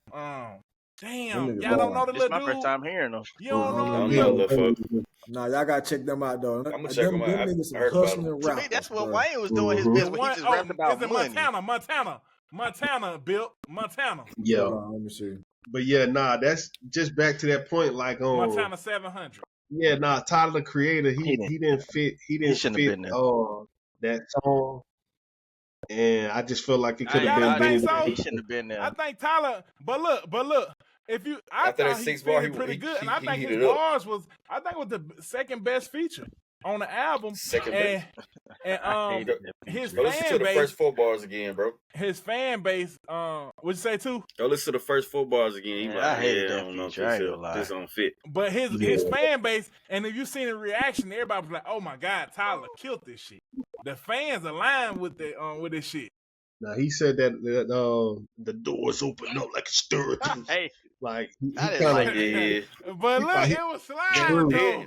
Nah, then after, cause that's track 3. track 2, Kendrick just had a therapy bar. I know they ain't right together, but his therapy bar just like, yeah, we want that. Yeah, this ain't the therapy. He lost the therapy bar, so it's like it's just like, nah, this ain't have to be here. I didn't appreciate Tyler's presence on it at all. You think that's the best? I don't think POV the best song. I don't think it's better than Fight. I like Bird. All right, cool. So this what I'm gonna say. All right, so I feel like the album, I gave the album like a 7.5, 7.8. I feel these are the reason why I didn't give it like a 9 or a 10 because it was close. But I feel like Pharrell fucked that album up. I feel like he fucked the fuck out that album, dog. You think so? Bro, he didn't have like he did the whole album, bro. Like he didn't have to be on every fucking hook, bro. I liked it though. Nah, hell nah, man. I feel like that was a budget thing, bro. Because you know them niggas was at Def Jam, and you know they got they got let go by Def Jam, and then I think they got a situation with Rock Nation. But I feel like that was a budget thing where you couldn't go get Frank Ocean to go sing one of these hooks. You couldn't go get Jennifer Hudson to go. Why the fuck Pharrell had to be on every fucking hook? That's what that's what brought the Clipse to That's us. the only reason why I give him that. I thought it was that's the only reason why I don't take away Pharrell on it because they came in together. Clipse was produced by the Neptunes from the very beginning. But this is about a great album. Like I feel like he held the album back. He made all the beats. He already made all the beats. But that's Pharrell's style of music. Like even when you remember do y'all remember that Pharrell album with he was like the little I know what you're talking about. I got that album in my mind. I think it's called In My Mind. I got in my mind. Album. I got that album. That album was fire as fuck. You had to be a Pharrell fan. Like that's Pharrell. Like that's his style of music. That's his style. Pharrell is of course one of the best ever. I just feel like that somebody so you know Willio, when you said Pitchfork gave it a 6.5. Yeah. So I actually looked at what they said, and like I said, I didn't disagree.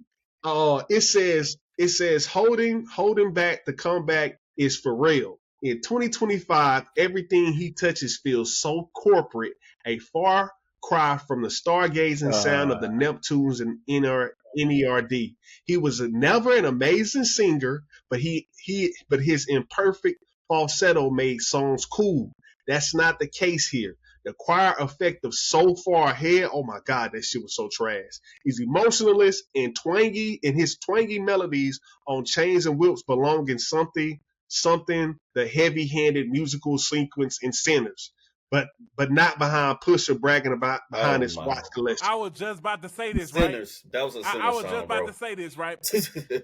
The part on Chains and Whips grow on me so much. That shit is fire. He say, you realize the devil talking to you? That shit is fire. The devil is talking to you. That was kind of cool, but I feel like bro. I saw Lil Cuz playing the banjo in Sinners when he was doing that, bro. I like right. Yeah, that would have been a good song for Sinners. Yeah, that was fire. That would have been a good song for Sinners. I personally think it's so on brand for Pharrell because everything he do is not what you're gonna expect him to do. Right. Like, he's never been there. Mm-hmm. And I personally think that's what catapulted this album. Like all of these off-brand beats, like not off-brand beats, but just the beats that are just they'd have like they so different, different. And it's him with his voices coming in, and it's a beautifully produced album. Like the way it's just structured, it's like, bro, it was everything I expected from Pharrell because I didn't know what to expect, if that makes sense. And then I like the hold on 1 second, Bill. I like I'm just tabbing. What you say? Hold on. What's the topic, Bill? No, you said it earlier. You gotta say it right. This is culturally inappropriate. This is that shit fire. It's like when I heard that, I was like, "Ooh, this is so inappropriate." It's crazy because that's the stuff Kanye do. He put little like he's kind of going off brand, but I was listening to Kanye verse on "Don't Like," And I was like, the way his verse just produced, it's like he stopped and he hit a little ooh, it's like in between off his beats and he got little extra noises. And it's like, bro, this whole Clipse album is like that. It's like new sounds, some shit that you wouldn't expect, dark. It's crazy because like Pharrell produced like he got two personalities. You hear him, you might sound crazy, but you might just, and you hear him come with the Clipse, and it's like, ooh, this nigga, he dark. That's what he said. That's what he said. Melancholy. Like, it's a weird feel. Like he said that he ain't gangster, but he basically know what the sound to move to bring that type of energy in. He said that. He said that. I haven't seen the interview. To kind of piggyback off that, I actually like I'm trying to use the word carefully, but I appreciate how I think Pusha bring like a darker. I do side think to the production was crazy. Like the light, another thing I kind of didn't like. I felt like the album, if that makes sense, started off stronger than the motherfucker, and then I feel like that sound kind of left, and like they started going into like the awkward. I think your intro started off hard. I didn't like the hook, but it started off hard. Then you got Whips and Chains, of course, that song crazy. Then I think it's POV, absolutely crazy. So Be It, Ace crazy. Trumpets. Crazy. I think after that, I think it's Mike Tyson, Blow to the Face. And crazy. Then after that, FICO. Crazy. And then that damn All Things Considered. So far, I think All Things Considered is where it died down, huh? Yeah. Kind of like it started going like a different direction. Yeah, the sounds. I know what you're talking about. That if one of them sounds, I know exactly. There was a lot of bass. It was a lot of bass in that first six part of the beats, and then like it started going into like a. But see that's what I was saying. It's like a dark, melancholy album. I don't know how to describe that sound like. But it's so for real, but I'm just like, I don't know how that. The first part is dark, then like you got melancholy, like I don't know. So you know exactly what I'm saying. Yeah, I know exactly what you're saying. Like I was gonna ask you what you think production wise, this versus like Daytona, right? Kanye West, right? It's like I don't know if Pharrell is a better producer than for Pusha though. For Pusha, I ain't gonna say that like overall because Pharrell got hits too, but I think I like Ye production with Pusha better than Pharrell production with Pusha. If that makes sense. I don't know though. It's what's the album? What's Push's last album? The last album, Never Dry. Pharrell did his thing on that bitch. I didn't hear that one though. That motherfucker hard. Do you think it's harder production wise than Daytona? I'm gonna have to listen to that tonight. Yeah, me too. I gotta listen to it again. I gotta listen back to Daytona. But like I said, it's some laziness towards the end, bro. Yeah. That's what I'm saying. Like that's what I'm saying. Like the first, they try to live out verses and shit. Like just, it's just like this ain't. They came on, but I don't know. One of the songs, right there too. They was like acapella. One of the songs they were acapella. That's Mike Tyson, Blow to the Face, talking about Malice. But Pusha started off.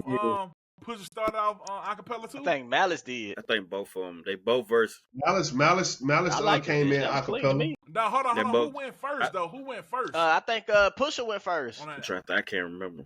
And then Malice came in on the back end. Now I think what I think I did notice is I think Pusha might be the better song artist, and verse for verse, Malice may have him on verse. I mean, he might have better. I don't know because I think they were about even. I marked even. So no, hell nah. Cause look, I was just watching today. The boy say, "I sold ecstasy and disappeared. I am Houdini." Yeah, man, we already knew that. We already knew that. You knew that who ecstasy was in Houdini. Yeah, well, that's they had referenced that bar a long time ago. When the song came out. When he say never leaving home without my piece like I'm Muhammad, like that, man, that was a clean bar right there. Yeah, Gandhi. That's fire too, though. I ain't saying that, but like Malice washed. I don't believe watched that. that, I don't believe that. bro. We gotta go song for song. We gotta go song No, for song.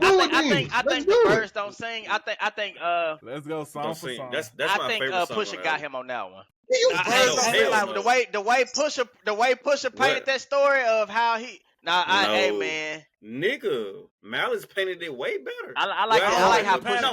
No, don't get me wrong. I like Pusha shit. Okay, my bad. That talk structure. Okay, which one? I think birds don't sing. Birds don't sing. You said Pusha got him on that one. How he painted, how he just laid the story out. When I walked, precision.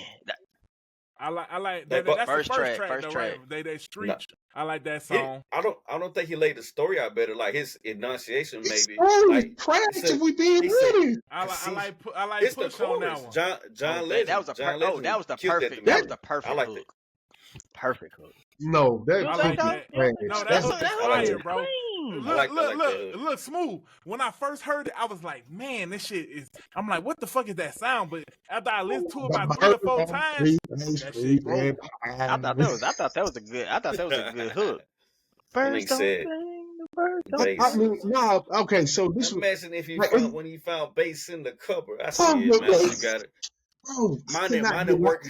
I get loud as I want to because she have been there taking the test. Bro, this nigga No Malice went fucking crazy, bro. I don't think he went harder than Pusha though.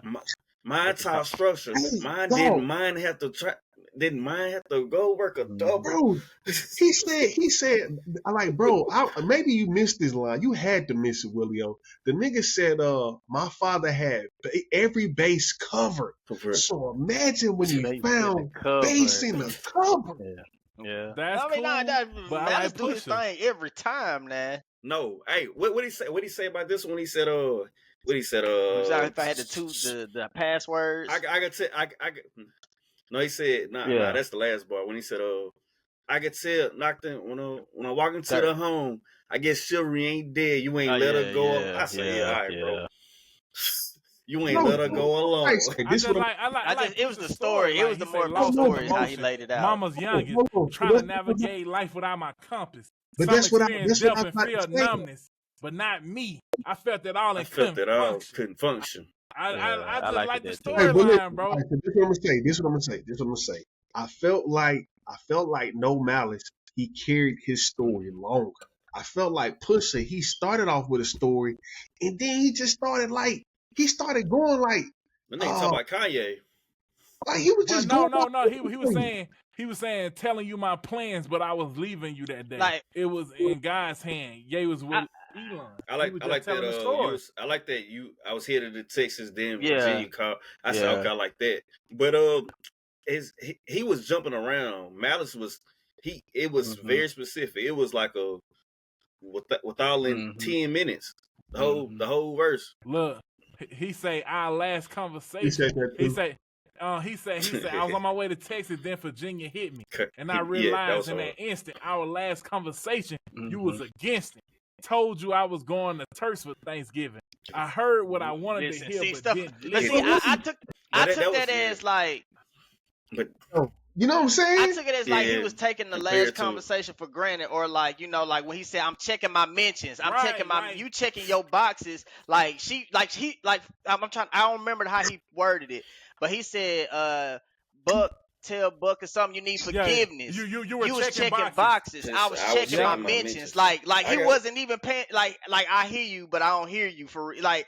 And it's like he reflecting on like, damn man, I should have cherished that moment. I should have listened. I should have been more present with that person. That's how I took it as.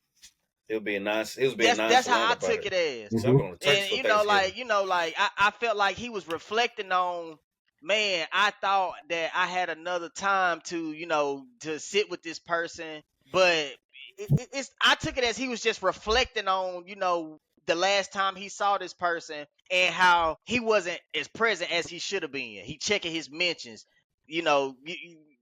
that's how I took it. And I could kind of, Malice was speaking about what I assume, like him walking in and Right, seeing his father right. dead.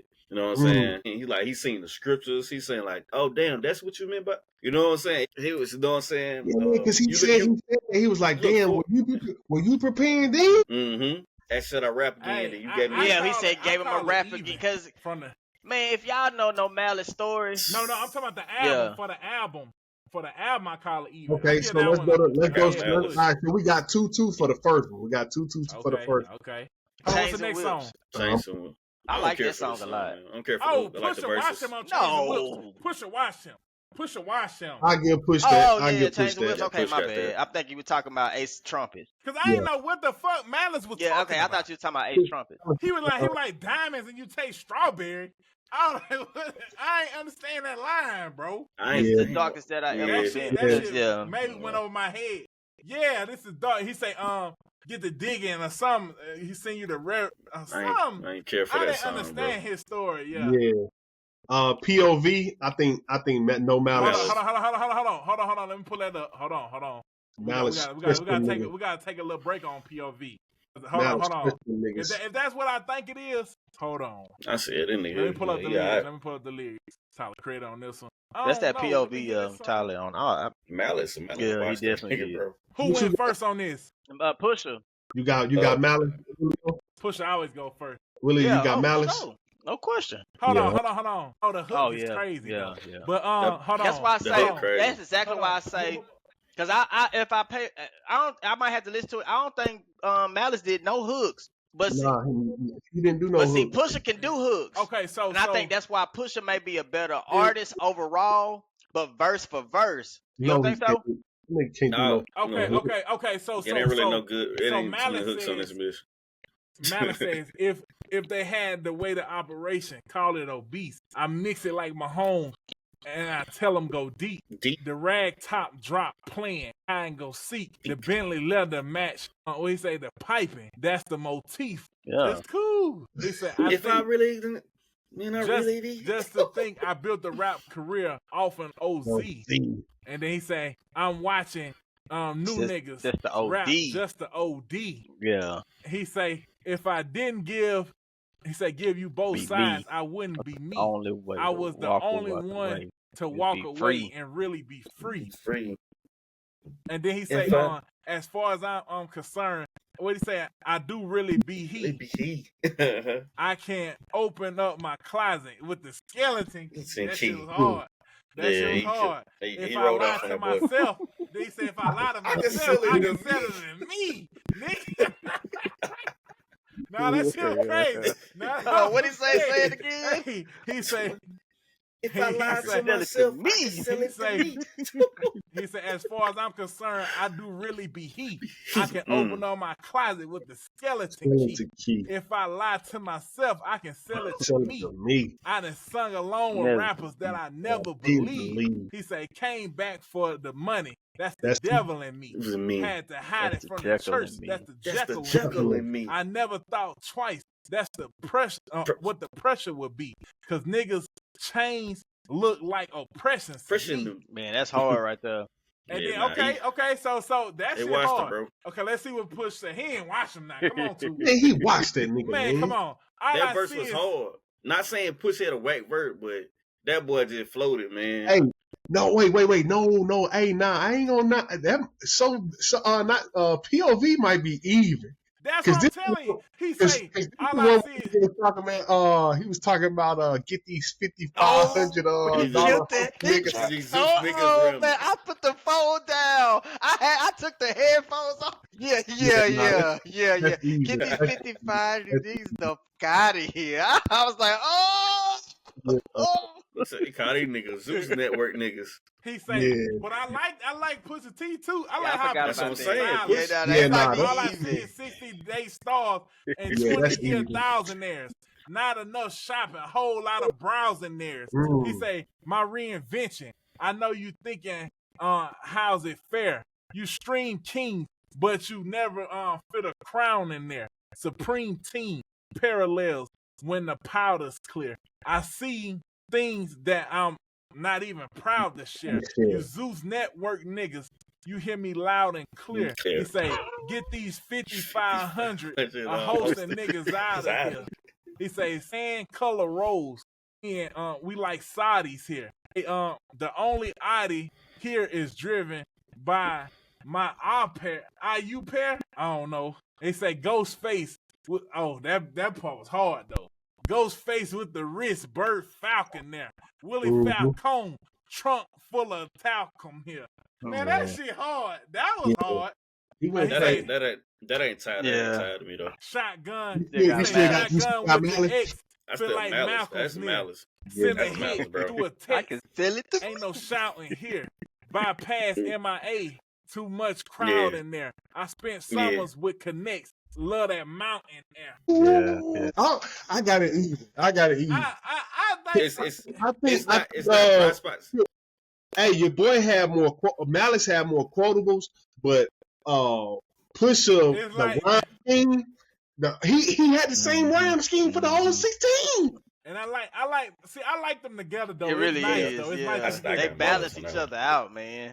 They do. And it, to me, it's more close. Well, it's more closer than I would say Outkast to me, right? Yeah. I don't know if Big Boy always out rap Andre. Oh yeah.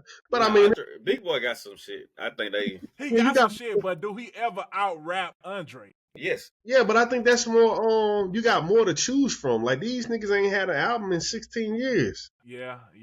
You're right. Like right. How many albums did the Clipse put out? No, they got two. Hold on. This is their second, right? Or their third? This the third one. Mr. Me Too. Mr. Me Too and He'll Have No Fear. Well, hold on. What was the third? They got to the cut on. They got the first one is Lord Willing. The next one, what's the next one after? Is that Hell Have No Fear? Then the third one is To the Casket Drop, and then this one. I know. Hold on.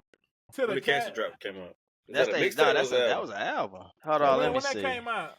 I know they got the real gang I think those was mixtapes. Hold on, let me see. Yeah, them mixtapes for sure. Let me see. Clipse. That's why I didn't like these niggas got this the album 40 minutes. It was too much extra shit going on. We only getting 40 minutes. What you mean, dude? Like the Tyler verse, the Pharrell on 8 songs. I like the Tyler verse. But okay, cool. That's cool. But it was to know that we probably not gonna get this again, maybe for another 6 years. Well, probably not. Cause shit, 6 years, that shit over. Nigga, 60. Nah, hey, I think we get another. We might get another one. Yeah, we need to get another one. Yeah, I think we get another one in about a year or two. I think that might depend on the response too. What y'all think? Okay, hold on. Let's go to the next song. Is so big. The next song is so big, and that nigga who y'all rank? Yeah, for sure. Malice. Watch that nigga. Hold on. Yeah. I get them mixed up. I did. You ain't Khaled. Oh yeah. Can't wrap your head around that. Yeah. And God, bird talk. We all parents. Yeah, boy. Malice. Yeah, he ain't on that one. That nigga was disgusting with the other one. What's the other song after that one? I get that one mixed up. Ace Trumpets. He watched. I don't know about on Ace Trumpet. Okay, I give Malice hold on. What's the other one we just said? So Be It. Damn, So Be It. So Be It. Okay, but Ace Trumpets, I gotta go to that. I don't know about Ace Trumpet. Hold on. Yeah, he watched that nigga. Hold on. How his verse go though? Hold on. That's the one where he was talking about he say dressed in Lady Gaga. Okay, Penny Vodka. I done disappeared and reappeared without a voila. With Papa, with Chopper. Man, he said something about simply just Ferrari window Well, shopper. The one I just ordered like it was good Keep by a half a NASA. million for what he say? The umbrella match the one in my Mahata. Never leaving home without Never my leaving peace. home without my peace, like I'm my Hama from the tribe of I was Judah, like, I'm is a it on that foster. line? I was Turn wondering the if he was other being cheek, blasphemous. you'll I was like, die. dang, is that a blasphemy line right there? I was questioning that one. I used to one in his Muhatra or whatever he said. His Mata. I said, oh yeah. Well, That's so persona crazy, non boy. grata, mi casa That's su crazy. casa. Teen Drugs Spirit, kill my, welcome Teen to Spirit. Nirvana. Man, he watched that nigga, man. You was Fuji Lala. I was Alibaba, dressed in House of Gucci, made from selling Lady Gaga. Hakuna Matata, island wearing Tada. umbrella in my rose match the one that's in this my time. I see, and that is crazy. That bar is insane, dog. That's crazy. I heard that boy say, "Damn." I ain't know what you saying. That shit. That's why I like going to G's, bro. I had to read that shit, bro. Like I said, nah, bro. I said, he up there, man. He said, Hakuna Matata. Alan wearing Tada. Brother in his rose, the one that's in his Mata. Yeah, that's insane, dog. I ain't gonna lie to you, bro. Crazy, bro. That's the top tier bar, bro. That's top tier. He say, listen, you cross are not T, dot eyes. I done disappeared and reappeared without a voila. Now what Pusha say? It was over. It don't even matter what Pusha said. Smooth hate this shit. Yellow diamonds look like pee-pee. He say, bitches need a week. fly from DC on my private to Waikiki. 3P. Niggas is my son and that's on repeat. Hold on. Oh, that's a song? Yeah, since what she say? Sons to my father, so I called you little me cheese. It's easy. How could you need me? International fight with the Weefy. Yeah, boy, you should have been on there with your brother, boy. What he say? Playing around. How could you can't compare, you just CC carbon copy. Okay. He say don't you know these clears in my ears, only VVs play musical chairs. Fred Asa tear through these GTs. Too much wear and tear on, that line was hard though. Too much wear and tear on your bitch, she couldn't please me. White glove with the brick, I am Luigi. So ecstasy and that shit is hard too now. That ain't fucking with Malice though. But that shit, he say, so ecstasy and disappear. I am Houdini. Look at them. Him and him. Still waiting on Yeezy. I hope you got your squeegees. You can't say that there late in the game. Squeegees is crazy. It's certain words you don't use in rap. Bro, it's like Pusha can make it cool though. That's what I mean, yeah, he did his thing, but it's just certain words. Yellow diamonds. But you hate that. He hate this line. Smooth hate this line. He tries so hard to keep the same rhyme scheme. That's his thing though. Pusha always do that. ASAP with Riri. Like, he hate that shit. Smooth hate that shit. Yeah. Smooth hate that shit. I remember when it first came out. He said like peachy. Like him and Fake Genius. Like ASAP with Riri. Like, you rappers are beneath ASAP don't even drop music. Nah, he do. But love like the Bee Gees. Connect me to the Wi-Fi. Yeah, I thought that was so. At first, I thought that was whack until he actually said, like, you know, that's like. I was like, okay. I knew what he was saying. Even when you explain it, it'll make it worse. Hold on, explain it. That's how they say it. When they be over there in Paris, that's how they say Wi-Fi. So they say Wi-Fi. So right before he said Wi-Fi, he said international flights connect me to the Wi-Fi. Like I'm over there, nigga. Yeah, see, I didn't know that either. That's what made it more cooler. You know what I'm saying? Well, that shit cool though. Yeah, see, I didn't until he had said it in the interview. I was like, oh, okay, that's all right then, you know. But Malice still he took off on him. He took off on him on that one though. Yeah, he took off on that one. So what's the next song? So this one, like the album started kind of getting weird to me. Oh, the All Things Considered. Hold on. That's the next song. All Things Considered. Innocent. I'm a chicken. Hold on. Let me hear that. Hold on. It's called All Things Considered. Yep. Mm-hmm. That's probably my least favorite song though, right there. Yeah. Probably my least favorite. Yeah. With the dream and shit. Yeah. The dream verse. That was probably my least favorite song. It don't even matter who watched on that That's one. what I meant when I said too much extra shit for a 40-minute album. That dream verse. Well, what? Come on, bro. We here for 40 minutes. Get them on out of it. I didn't like that one. Malice watched that nigga again too.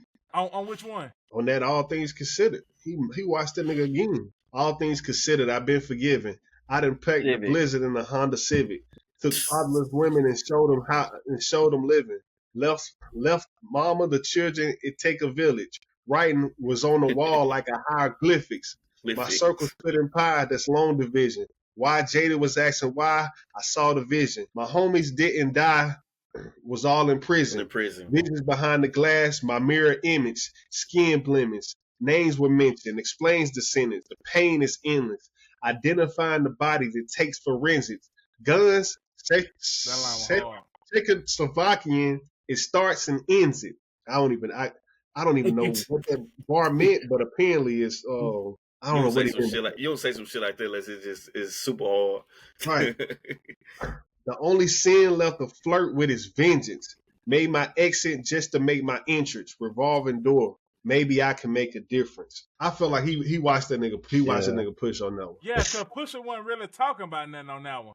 Yeah, Pusha was like going with the flow of the beat. Like Pusha was like, "What the fuck is this?" Like, saying, okay, I give you that on. I give you Malice on that one.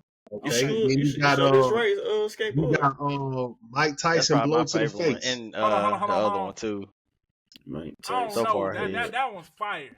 That one was fire. Which I like one? that shit. Because even Pusha made that line right. Blow to the Mike face. Tyson blow to the face. Hey, that beat, that everything on that song is clean. This the one too where they started doing that acapella shit. Acapella shit. Yeah, no confessions, questions, we contestants, fireworks and the message, a writ assessing, slow them down like Robert Tessin, if you rushing. Okay, he started off on that shit. But what you rank that one? I like that. I liked that one a lot. No. I mean. Who won? I like Push on that one. Malice went crazy. I like Push on that one. That nigga said, I can show you niggas the difference. You niggas screenwriters, we dream writers. Took change and touched change like King Midas. Imitation is flattery. They seem like us. But only 300 bricks can make you Leonidas. You plug the Leonidas. Man, come on. But go to Pusha shit, though. Read Pusha shit. Pusha shit cold, too.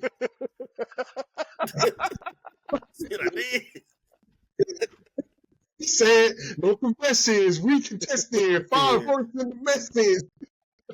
Keep going. Slow them down like Robert Tessin. If we rest in, at your door when we address them, we God bless them. Try to bring them, show them, left them. Learn my lesson. Poker faces, keep them guessing. No expressions. Ice dressing on my chest and leave expression. That sound like a big verse. That's what it sound like. That's exactly what it sounds like. A big flow. I think I'm more impressed. I was literally just thinking that it's the flow. That's what it is. It's the flow. But it's the flow. That beat is Puff. That beat is Puff. Hold on, that's Puff beat. Well, I don't think so. But it sounds like it though. Like it do sound like some shit like that. Puff, Big, and Craig. That's dope. Yeah. The Bezos or the Nazos, the case closed. Like that shit hard, bro. It's hard. It's just Mike Tyson it's two blow different. To the face. Like my Malice bars are top tier, no lie. But Pusha has flow and like if Malice bars is A+, Pusha bars are like A-. That's fair. That's fair. Right. His flows are A+. And Malice flows are maybe like A or B-. It's like they offset. What do y'all think is more important? The flow or the lyrics inside the flow? Now let me ask you this now, T Will. Okay. It depends on who your audience is, right? Because look, Malice, the Clipse, their fan base, I've just noticed, are all about bars, right? Mm-hmm.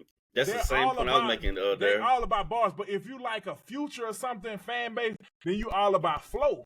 You all about flow and cadence. But see, like what we fail to realize is like on what T Wills was saying, Pusha T is the reason that they have success is because the hook. That's what I'm trying to tell you. I guess he's like the Quavo of the Migos, right?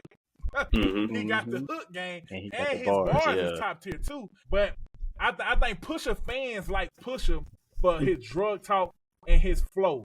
And I think Malice fans like him for his bars. And the Clipse fans just like all of them.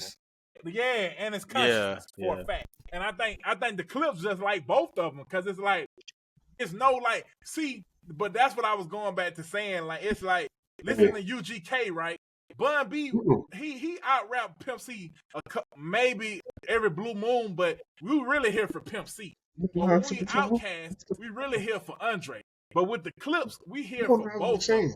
And so that's the difference to me. Like, it's like, okay, Malice might have a better, let's say better verse. Pusha might have a hard hook. Pusha might have a good verse, but he'll still throw some lines in there, right? So it balances out.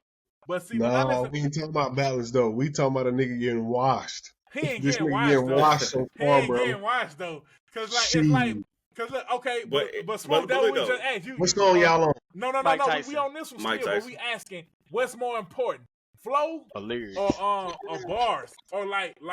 Oh, It yeah, depends on your audience, right?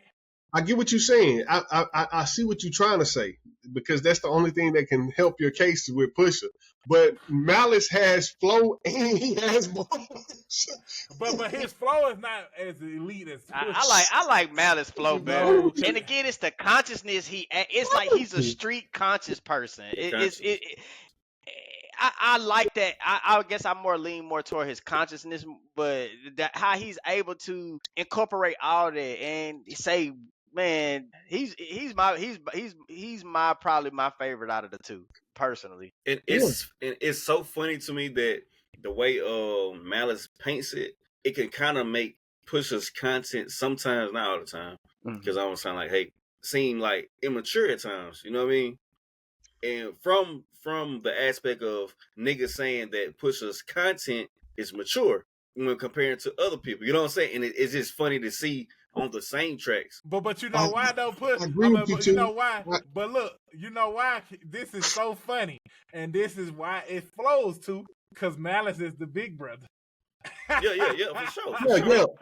But listen you can tell. But listen though, I think, but to your point earlier though, Daryl, like to me, Pusha T he's a clarity rapper. He's an emphasis rapper. Like he don't have the craziest bars. Like let's just be real. Like even on the story of Adadon. Yeah, no crazy bars. Right. You know what I'm saying? Yeah. Or when he was talking about Drake on Infrared. Or when he talked about Wayne them on X's, it wasn't nothing crazy. It was crazy. It was his emphasis and the clarity in which he spoke. Yeah, and how he like Pusha T almost kind of like he almost has like a Ross cadence, right? But he don't have the voice Ross has, but how he like enunciate really is similar to like Ross, like. And that's how I feel about Ross. But people say Ross got bars, but it ain't like Malice bars, of course not. But it's I never heard that. Like with the They say he got luxurious bars. I never heard of somebody say he got no bars. top tier bars to me. Well, that's what. But no, it's people out here too that be like Ross. Ross is like lyrical type. They just easily impressed to me. It's niggas that believe in Ross shit. Like so I think Pusha he that's why he like never really been in my top anything. Like I get that he raps with clarity. I get that he raps with emphasis. But when we talk about bars, that's why. And I hate to keep bringing up the Drake shit because Drake lost. But like when you talk about technicality and double entendres and flow and everything, I feel like Drake watched that nigga on. That's perfect, Smooth. That's not what all rap is about. That's what right. I agree. And so that's why I want us to make a list on what considers like what I guess a rubric on what it is to be a top rapper or a great rapper, right? Like you gotta have flow, you gotta have bars. You don't have to have A+ bars, but you need to be in the B range, right? Flow, if you got B+ bars, your flow needs to always be an A+, right? Then you got energy. Like if you got B+ bars, you gotta have a ton of energy for sure. Right, like I think it's like elements of rap that can balance out each other to make you a great rapper, right? Like when I think about let's just say for instance, like let's just say Kendrick, right? Kendrick has now let's do J. Cole. I ain't gonna use Kendrick. J. Cole bars are A+, right? But J. energy is not an A+. Like when we hear J. Cole's some songs, but like it's more like chill, vibey, right? His flows ain't always the best to me. Like J. Cole always has some bars, but his flows seem like a little dated.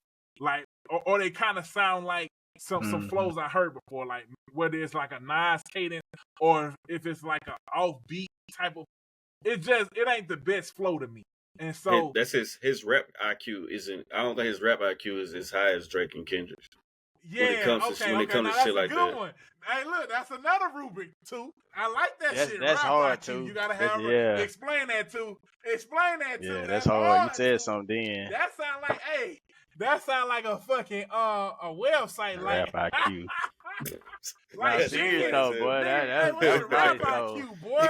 Because you gotta think, even when people play football, you got a certain football IQ. You get what I'm saying? Like you can't just give these plays to just any nigga because people don't understand what the hell going on. You feel me? So nigga might be faster, stronger than you. Exactly. And like that's like people used to.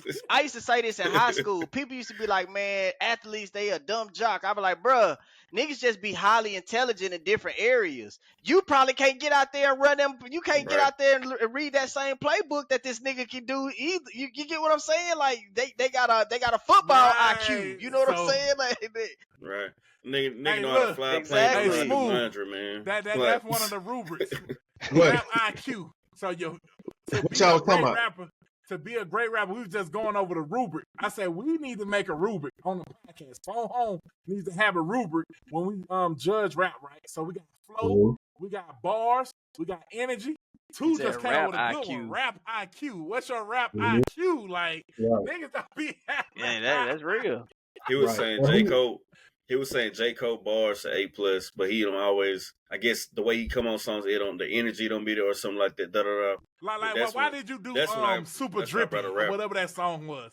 And your bar, why did you do that? Like that's why I said his rap IQ ain't as high as Drake and Kendrick. That's where it came from. And then I think Pusha T has a high rap IQ, right? But I don't think he has the highest bars.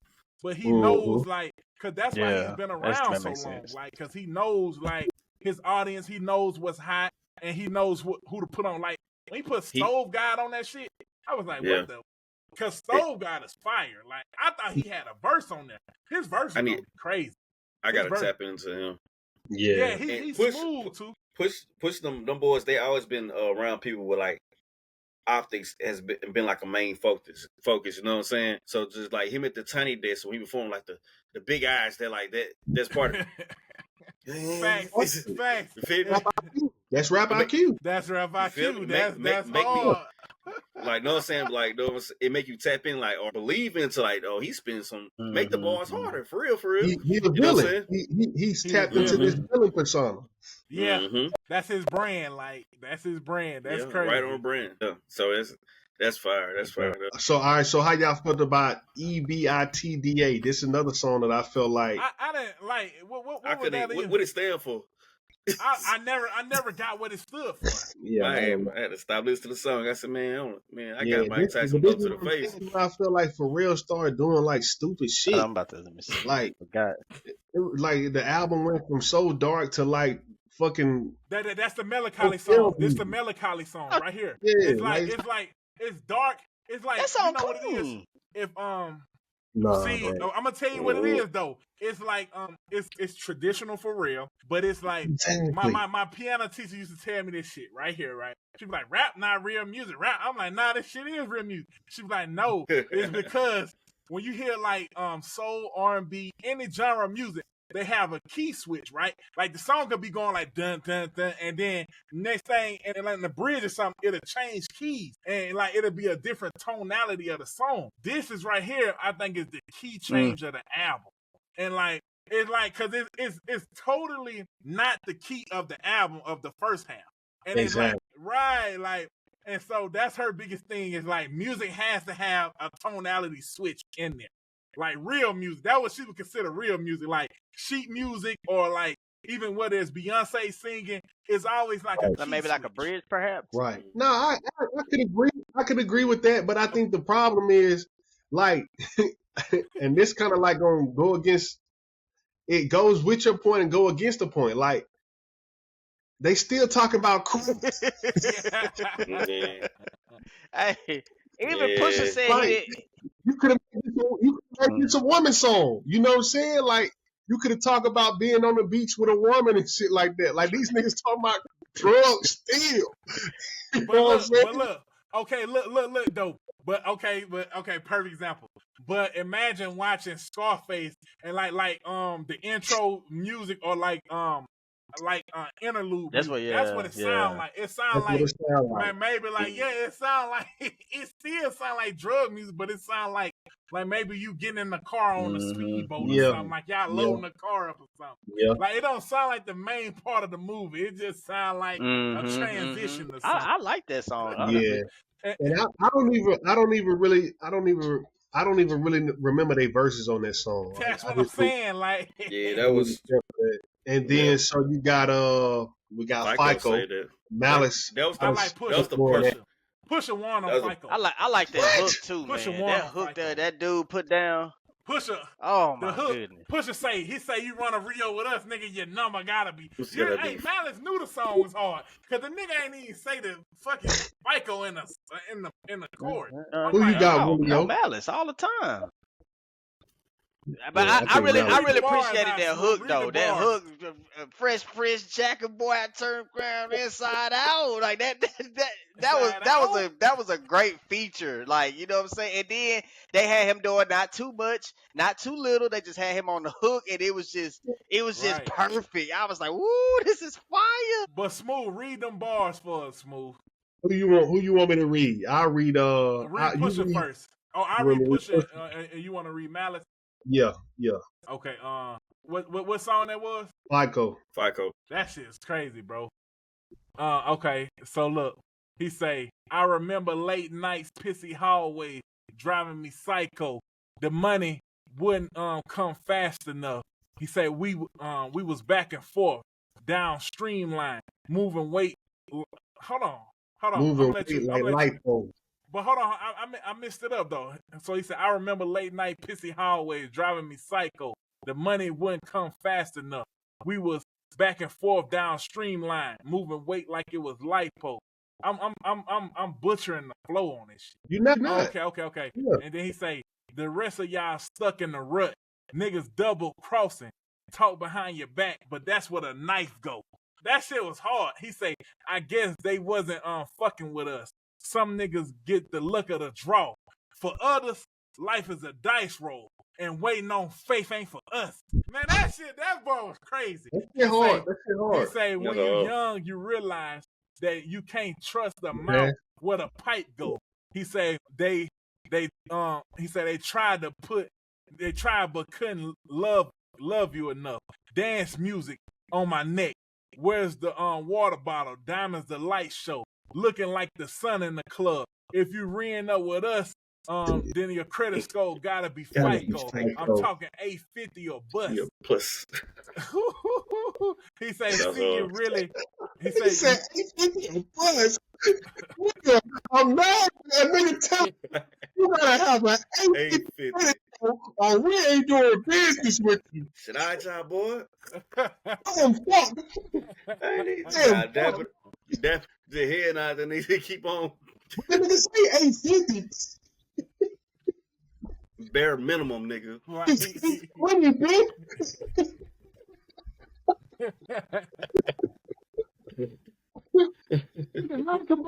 But I think that's that for you. Boy, else only work in America. In corporate America. Oh, that is crazy. Niggas said 850 a bus. That was hard. See, you really live power when you make niggas balance the tightrope. They know they not much for the blood. Have my man shoot your block up. I'ma send his ass far as the flight goes. Ain't worried about ducking the judge. Keep fronting for your bitches, cause any minute repo might show. You know, shit up in a month. Heard your man. I love this place. I heard your man was in there singing for his life. They call him the maestro. That shit nice, bro. And then he said, cause time that heavy can crush. When you pay a nigga back like it's layaway, whispering, die slow. The last words you hear in the trunk. That boy went crazy. Now read Malice, Smooth. Go get a Glock 27, fit snug in a waistline. Now this is why that nigga shit hard. Cause he did not rhyme. He rhymed every other fucking bar. He did not rhyme every line. So he said, go get a Glock 27, fit snug in a waistline. Both sticks came with a drum. I was 5'6", shoulder with a chip, wishing a nigga would take mine. index yanked till it's numb. Used to call me Windex cause the thing I spray gonna make you change your mind. Change mine. I done seen Hercules run. We was powerlifting 2.2s. Nah, we ain't throwing gang size. My brick is second to none. look. My brick wall. I would have them take a number like the DMV. That was the baseline. Checked out register 1. Miami niggas like Big Perm because they numbers was Space Jam. Cuban showed me nothing but love. When it comes, this ball was crazy. When it came down to it, every stringer they'll just need an Avon. We won't sweep it under the rug. On the road with a low nigga break line. I know where to place mine. I done kept the gun under the glove. Hit the turnpike with the running lights. That be on daytime.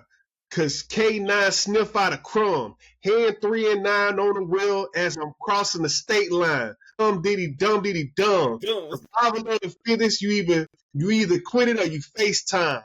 I done had an infamous run. My story gonna be hit the first 48 points on Dateline. Cause this is shit I done really done. I don't know. Push might have got though. Nah, hell nah. It's close, bro. I call it even, if anything even. Cause look, I love that he said Miami niggas like Big Perm. Cause they now that's true. I Pusha, the second half of his verse, bro. And then look, he say, I can see that. Hey, that shit, hey, bro. And then that Ryan skin was crazy. I don't know, bro. That to me, that's the best song. That's the best song on the album. But y'all like POV better. Yeah, but telling the nigga he gotta have an 850 credit. That's one of the top 5 bars. Willio, what you say? What's the best song on the album for you? You like Mike Tyson blow to the face? Oh, you on mute, Willio? Oh, my bad. You said I got Malice on that FICO, and I got Push, and then Smooth is halfway, so we'll call it tie. What song you like the best on the album? My favorite song, man. It's really hard for me to pick. At one time I was stuck on So Far Ahead, but right now I like that Mike Tyson blow to the face. That FICO, man, that FICO is crazy. Crazy. Yeah, FICO hard. And then hold on, which one you said, Smooth? POV hard. I like POV, but see, I still like the other one too, though. The one H Trumpets. Came out with, So Be It. Oh yeah, that's crazy. That's crazy. So Be It is crazy. And they say Jay-Z was supposed to be on that. Or Kendrick. He said Kendrick was supposed to be on that. He said Kendrick and Hov was, they didn't say what song Hov was supposed to be on it. But he had the whole album though. They said he was going. Yeah. But look, and then Inglorious Bastards, I ain't really care for that one. I don't think. I didn't care for that because they had like an English dude. I like that What song. you think about that though? Do you think English rappers can out rap American rappers? That was it. Fuck no. I think Drake was like trying to create a wedge. I think he was just trying to create a wedge, between the niggas who, fucked him over and all that shit. Plus, he was in London. But I do think there is something to be said about the accent, UK rappers' technical ability and their clarity. I don't think US rappers have that. And just man. Yeah, but see, my biggest thing is though. I think that's what makes rap though, not having that clarity and that I guess you say technical ability. But I think if you talk about a technical side of like how because they proper. So when you talk about it, I think they speak with clarity and their rhyme scheme is going to be to the teeth, But now let me ask you this. Do you think that accent will ever break through? Because one of the guys, I think it was Skepta, he was like, he made a valid point. I was like, boy, you trying to eat, but hey, you're at the wrong table right now. It's like, he said, remember they dissed the South. And they didn't like the accent from Outkast and shit. Oh, now somebody can definitely break through. Do you think you can ever become like that? I think somebody can. I definitely think somebody can. You know what? I don't know. At the cause y'all like your boy. Central C, that's my boy. Oh yeah, don't worry, but we gonna get there. But I say I say no, but I also say I don't know because at the rate these niggas not performing, that's a good point. The door's Hold cracked on. for sure. What you mean not performing? I'm talking about the niggas in the 20s. The niggas in the 20s. They're supposed to be. Because look. I think they can do it. Think about it. Because real rap, it's so funny, right? Real rap is coming back, right? But it's only the older niggas over 30, right? And it's the younger women. Right. So when you got even Megan Thee Stallion, she's fucking rapping. Glorilla. And Megan, her 30s. You feel me? She probably in her 30s now. And then Glorilla be rapping. What's her name? I love the way she rap. Even so all the female rappers will be fucking rapping. Even the girl Cardi be having some clean verses just too, man. That song in Atlanta. Cardi, I don't know if she writing her own stuff or not, but I be listening to her them little remixes. Oh no, boy be writing her shit. I ain't even on the writing part with her. I'm just like, it's just the flow is like. She probably dropping young some. rappers are rapping but she don't rap enough. Like I think all we have is like I don't want to say old rappers. Like I don't want to say like Lil Baby and 21 Savage. But then who else you got outside? Those are the youngest that we have. But who is outside of that? Savage consistent. But Savage is over 30. You know what I'm saying? And he been out almost 10 years. 2016, 2017 make 10 years. But I think that. But see, that's the crazy part because the game is so young. Like we not really. We just not seeing shit. I guess we gotta go out Drake. Drake is like what he is whatever the age is now. We thought, man, rapping at 40 or rapping at 35? Right. Hell no. But these niggas are showing like, but because the game's so young, we just not knowing it. Like Brian hooping at 40. The top 10, 5 of the top 10, 35, 30. You know what I'm saying? Fact. So the game shifted. It seemed old because like, damn, I thought you had to be 24 to be top. And then but like, look, Benny the Butcher, like all the hottest that niggas is over 30. So crazy. Larry June, all these niggas is over 30. Like all these niggas is probably over 35, and they have the hottest fucking music. Well, I think it might. It might not even be the young niggas' fault. I think it might just be like a mindset shift. You know what I'm saying? Of like niggas realizing, bro, we ain't that old. They told us we were old, but nigga, we ain't really that old. Right. Facts. You know what I'm saying? And so now we looking at the young niggas like, nigga, where y'all at? Well, I mean, they kind of like they can't even maneuver their way through. You know what I'm saying? Because the old niggas won't get out the way. Right. You know what I'm saying? They won't get out the way. That's a good point. And the babies done grown. The babies done grown up. Us, we grown as hell now. You feel me? We was like the back end, the bottom end of like the fans of hip hop. Now we like shit. We in our prime, so shit. We kind of dictate like bro, like you and like represent us. It all goes back to like kind of how our conversation we had last week about like families and stuff. It's the same with music, bro. Like we feel like we in our prime still. Like what they told us about our 30s.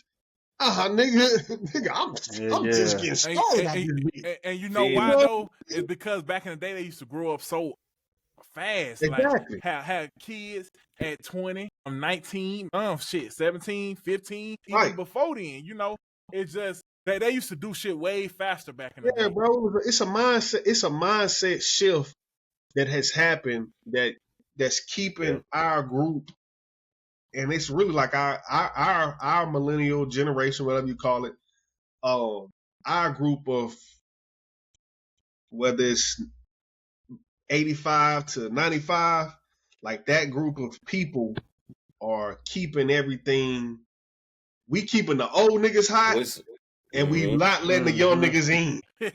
And you know what it is though. I think it's part because of the internet, right? Exactly. We know both sides. We know how to navigate both sides. What's the fighter nigga the Mortal Kombat nigga that had the long arms? Tyson? Yeah, well, shit, that's wrong. Nigga. Anyway, that's what we doing. You talking about Street Fighter? Nigga said you talking about Street Fighter. But yeah, we connected to both. We connected to both sides, and we look at the old niggas like, oh yeah, them niggas still got it. But we look at the young niggas like, let's stay over here. Cause look, but then it's like, I guess it's different eras. Cause it's like what are the young people learning? Like, they not selling no drugs. They kind of doing the drugs, but it's like it ain't really nothing for them new that's new, hot, and interesting. Or if it is, they not talking about it. Like, they're not talking about real estate. They're not talking about cryptocurrency. They're not talking about like new shit that is developing now or AI shit like that. Like, no, I mean, was always rap. But look though, I mean, it's one nigga in here who been on this nigga's side since the beginning, but don't nobody want to let the nigga in. Who? DDG. This nigga too been on DDG for the like longest. DDG, but you know why they don't like DDG? Because he part of the streaming world. They don't respect him as no rapper. That's what I'm saying. That's what I'm saying. Like, there's a perfect example. Yeah, this is a weird access entry point. Like, you gotta enter this game. Nigga, you gotta enter this game like you ain't come from shit. You know what I'm saying? Like, or cause you know why? Cause that's the branding. And it's so funny though, right?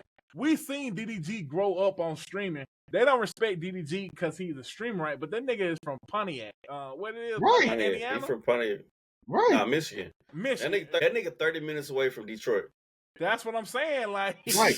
And Detroit, right? Like what? DDG really, and that's another thing too. Like, if you think about it, like the people who probably could be rappers, like a lot of them niggas like streamers now. You know what I'm saying? You think about a nigga like Duke Dennis. Duke Dennis, that nigga should be a rapper. He look like a rapper. He could push the best level he wants to. You know what I'm saying? It's a lot of them niggas who probably like, man, nah, shit, let's go get money over here. You know what I'm saying? Yeah. We're looking for the next superstars. They here. They just right. But who? If we had to say who would be the next superstar, right? We know NBA YoungBoy, right? But even his ass is old now. Like, yeah, he old. You know, it's like I'm off NBA YoungBoy because you already been discovered. Who is the next new hot thing? Shit, I think DDG deserves a shot. I think he does deserve a shot. But DDG's in the game. But who else after DDG then? Shit, I mean, yeah, you got to ask them young niggas that. That's what. But see, it's like, who is the next in the game? Who's hot? Like, right? Like, we got okay. Oh, hold on, we forgetting.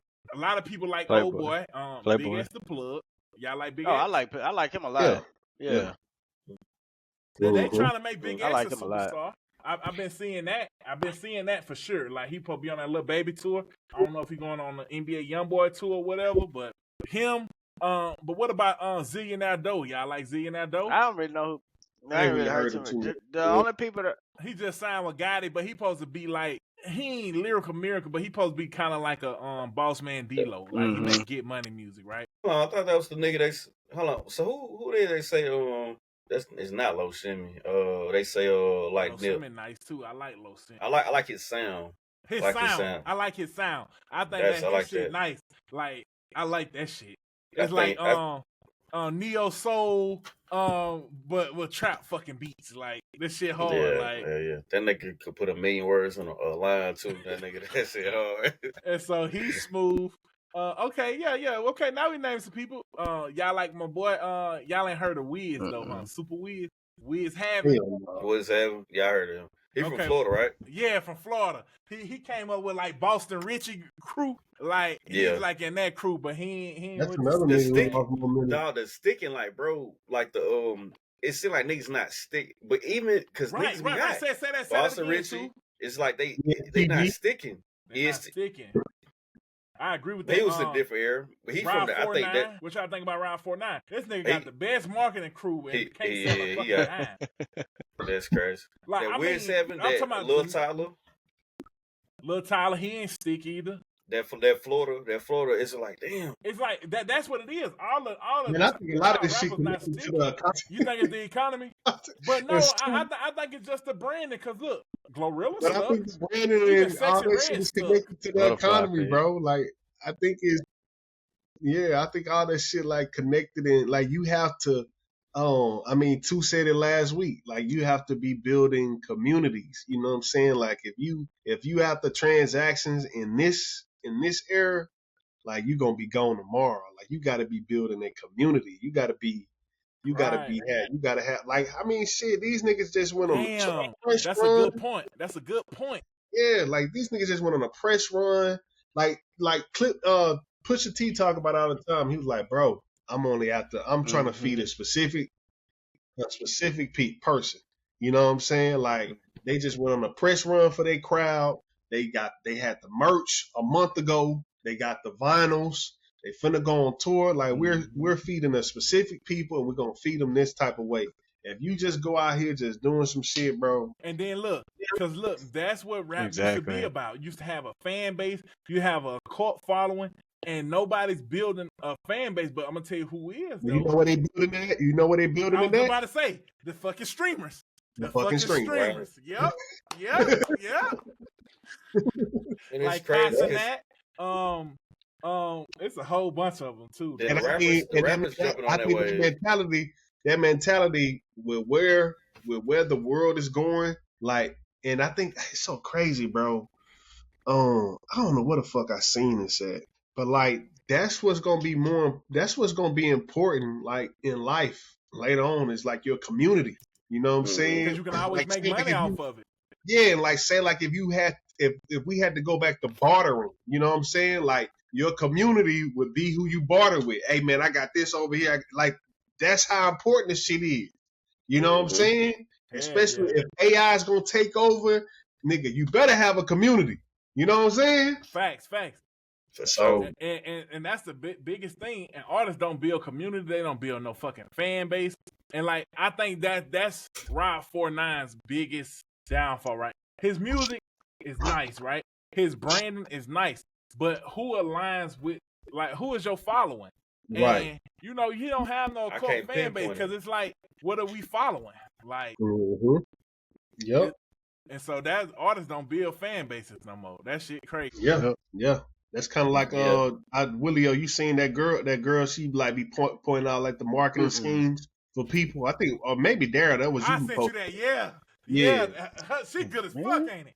She good as fuck. Like, bro, if I was I'll hire her ass on my branding team. Like, her ass is amazing. She analyzes artists and what they Hey, Daryl, your camera moving. Oh, okay. Let me stop. Good. I just hit that table. My bad.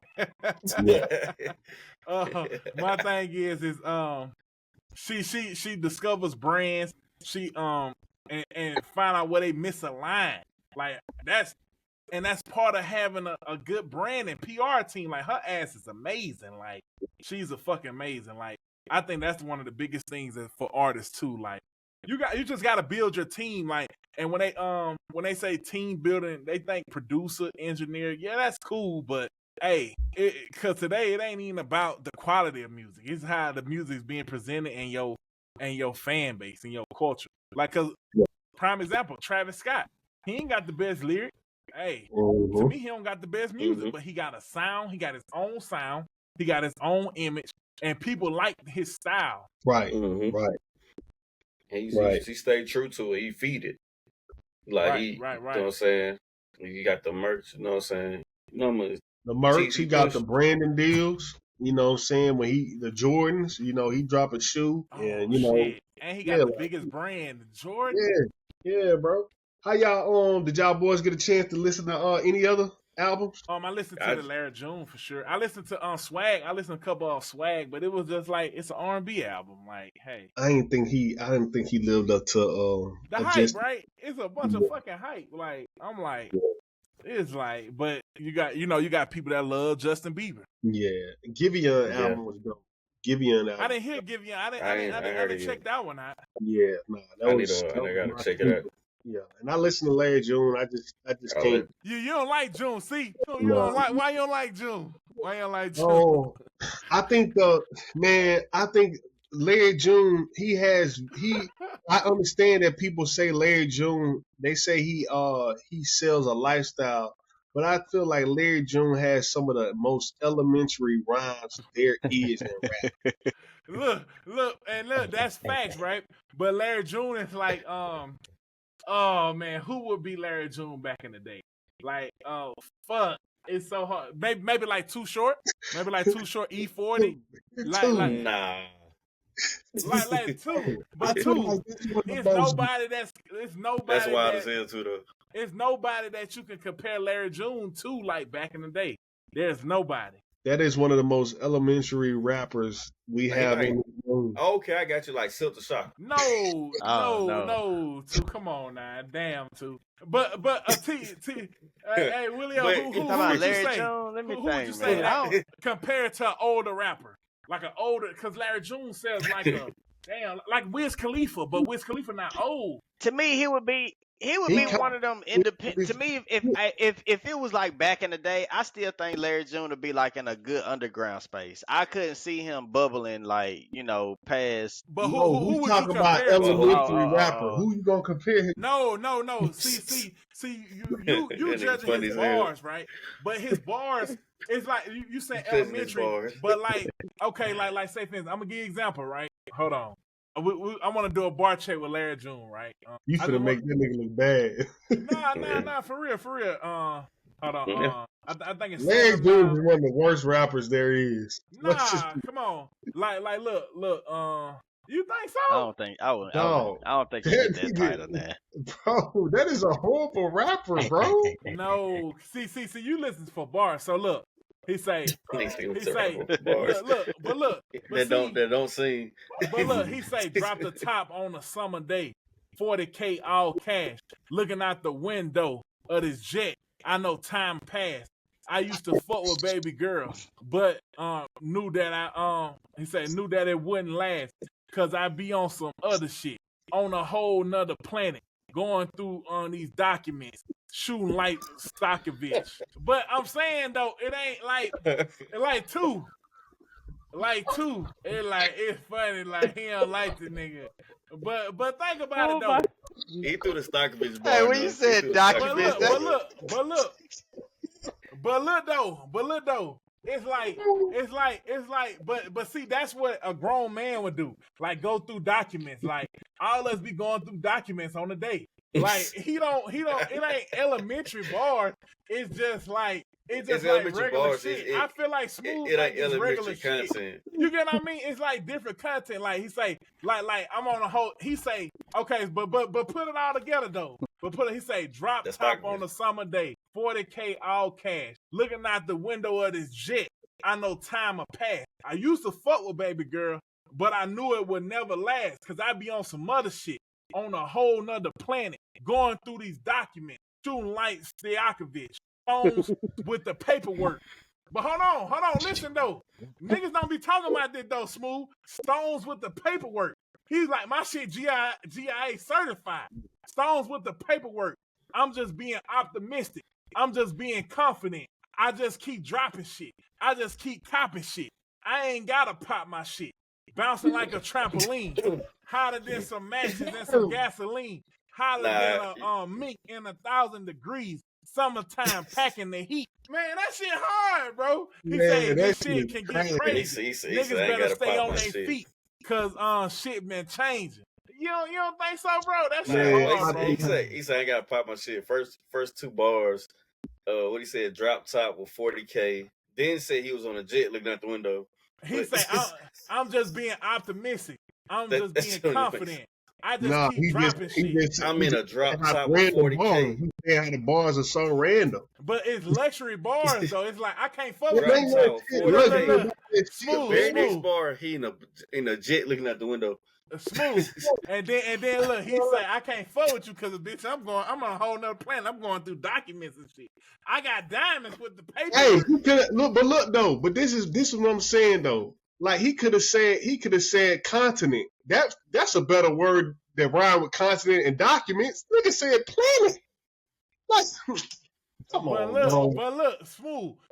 It's cool. It's laid back. Like, okay, and then he say, I ain't gonna argue with you. Nah, okay, then. So look, because even him, he got a cult. He got a cult following. Yeah, right. He got a community. I'm trying to explain why he has a community because it's like the nigga. Bro, because he's selling 7 mile bike ride. I think.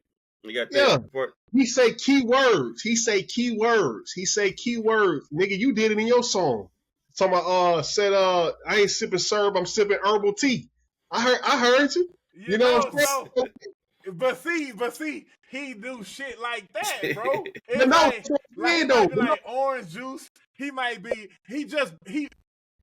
his bars. I ain't arguing his bars. His bars simple, but they not whack because he's talking about, I guess, real life. I get it. Yeah, no, Slick Rick. That's that goes to the concept. I 100%, I get it, because basically what he's doing is he's selling a community. He's building a community by saying keywords, nigga. If you say smoothie, you finna go grab the green tea. The niggas who go to Planet Fitness and go to get a smoothie king. You grabbing those people in. Now, hey, but look though, but see, it's deeper than that, because those same niggas, you gonna be able to sell them niggas a fucking workout plan. You can sell them niggas on that bitch. Yeah, you can sell them niggas tea. You can sell them niggas recycle paper, recycle trash cans. You can sell them niggas anything. And then you know what make it even better though? Is his fucking beats. His beats make you feel like you on a fucking plane in a boat in the middle of the ocean. Yeah. Like, I get it. I'm not arguing with it. He doing what he's supposed to do in this climate. You know what I'm saying? I get it. And like when the niggas say he's using the word document on purpose. Look, he like anybody that's riding on a plane gotta be handling some business. Like, yeah, he doing that shit on purpose because it's like, but who else use words like that? What rapper you know going through documents? All rappers go through documents, but who gonna say that shit? Right, I get it, bro. That's a good way you said it though. You say I get it, bro. Yeah, he definitely used keywords. Yeah. It ain't too many rappers who do that. It ain't too many rappers who do that. A nigga say try and get in a nigga algorithm. Because listen, a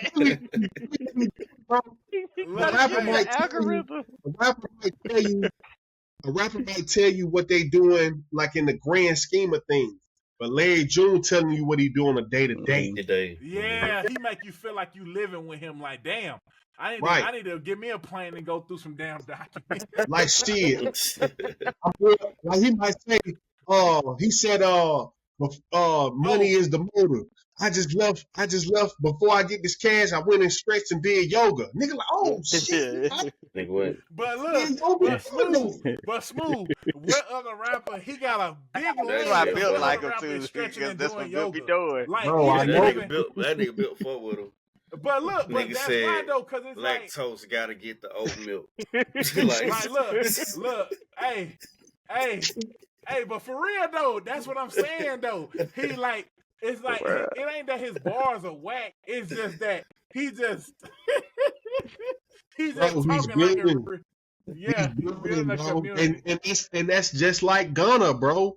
Ghana has got understood that this concept, bro. Oh, bro, this ain't even really about music. This is about showcasing lifestyle. So the nigga, he in the gym now. He out here with more people than he ever been. The nigga be on the football field catching a football. He running with the G's behind him. Yeah, he used to be sipping syrup. Yeah, you know what I'm saying? Now he like, oh nah, like bro, this is more than. Bro, people want to be better at life these days. Right. And look, you know that's it right there. That's it right there, Smooth. That's what Larry June make you feel like. He like, damn, like it could be the worst day ever. You put on some Larry June and nigga make you feel like you succeed in that life, bro. Right. Like he got this cool ass beat. You chill out. You might pour you a little drink or something, or if you smoke a little something. And, hey, that's what it is. And then the beats for sure carry. Like I ain't denying that. It's just like, you know what it is, Smooth? It's like, after you hear Lyrical, Miracle, Spiritual, all this, then you listen to Larry June. It's like, that's your, it's calm easy down. You don't got to think. You don't got to analyze shit. Because he's going to tell you word for word. Like, that's what it is. You ain't got to run it back. I fuck with it. I like the nigga beats, bro. I'll be like, damn, that nigga Cardo, man, boy, that nigga got the coldest motherfucking beats. Like, and it ain't even no shit I would rap on per se. But I be like, damn, I wish I could rap on shit like this. Because it's like, that shit is cold. Like, it got that funk. Like, Willio, did you hear that? Nah, I've been on that clip, so I ain't even, I haven't got on it yet. Yeah. Oh, okay. I was about to say, he got this song I want y'all to hear. It's called Organic Free Range Chicken. That shit is so funny, like free band. But why did he call it that? That look like that sound like something my brother tried to tell me to try. Them cheat words. Right. Bro, you need to go. They got this organic chicken. I can hear him right now. Free range chicken, like that nigga got hey, Bill naming all his Smooth songs. said the best. So Bill he might be selling right the in that nigga lifestyle. He stuff. good at that shit. Yeah, Like, bro. Real shit. I Hey, so how what y'all what did y'all make of what did y'all make of Drake at the Wireless Festival? Like, I know Willio, like, you say the nigga fell off, like. Explain the Wireless Festival to me. Is it OVO Festival or what is Nah, it? it's just like Rolling Loud Festival. Like they have but for the UK. Yeah, but Wireless It's Festival. not Drake Festival. Hell nah. He the first person to ever headline it 3 days in a row. And he had he had 3 different vibes. Like he had a R&B vibe, hip hop vibe, and then he had the Afro music Caribbean vibe. That was the last I didn't know that. That's dope. I thought that was his thing. Okay. Yeah. To me, I still think, that he put the suppressor up there, but hey, I still think they gonna no, Drake was like the suppressor number one. I guess Universal Artist was number 1 on the billboards.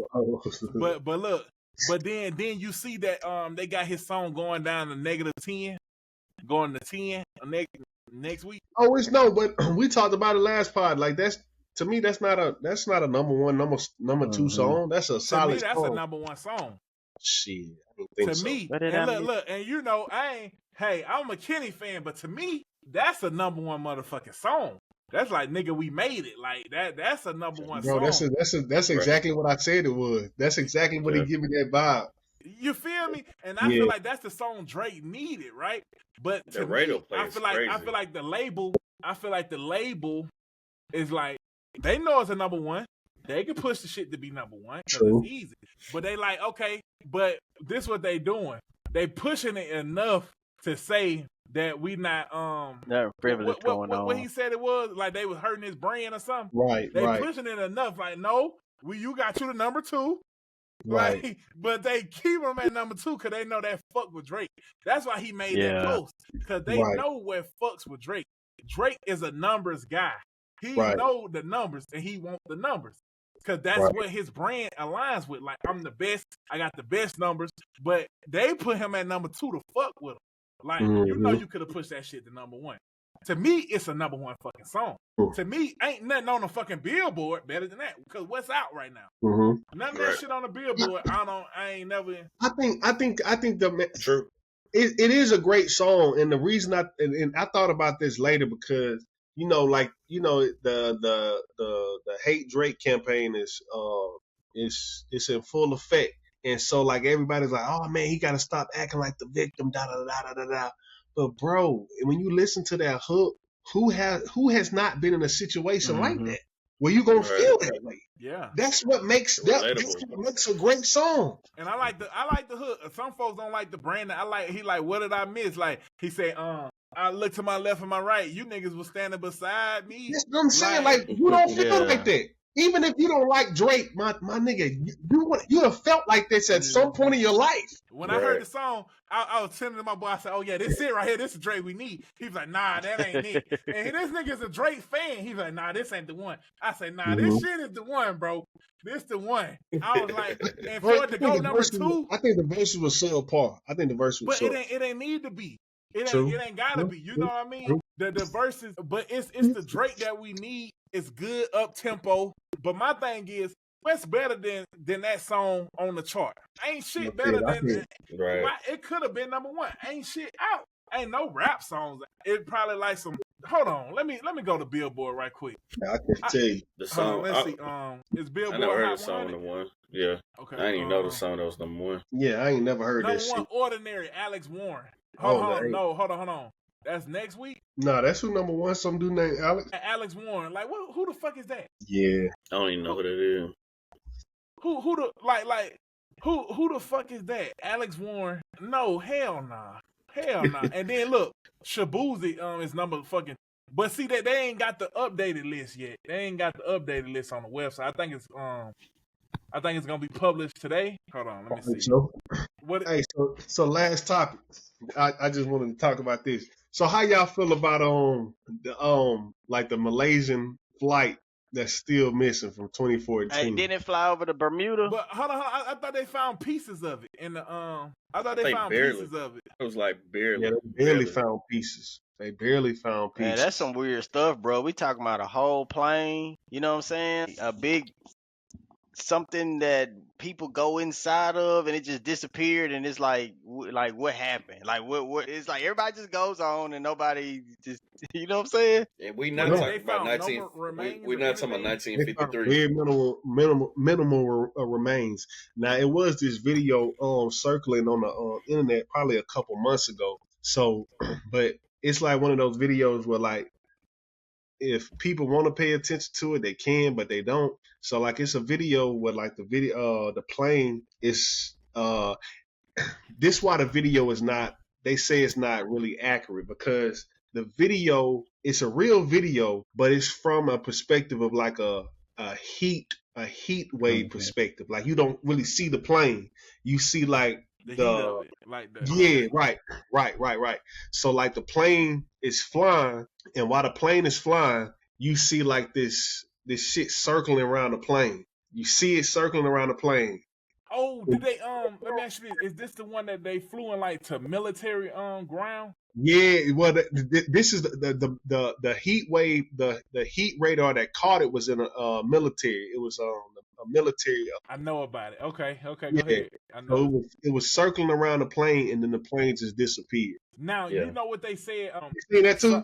Yeah, that's the Diego Garcia. Yeah, something like that. Yeah. So like the plane was just going in midair. Something started circling like 3 times. It was like these 3 dots, and it started circling the plane. Then boom, it disappeared. Yeah. They say because they say you know what they crashed. said. How you say it again too? They say because like it's some people saying like they don't believe it crashed.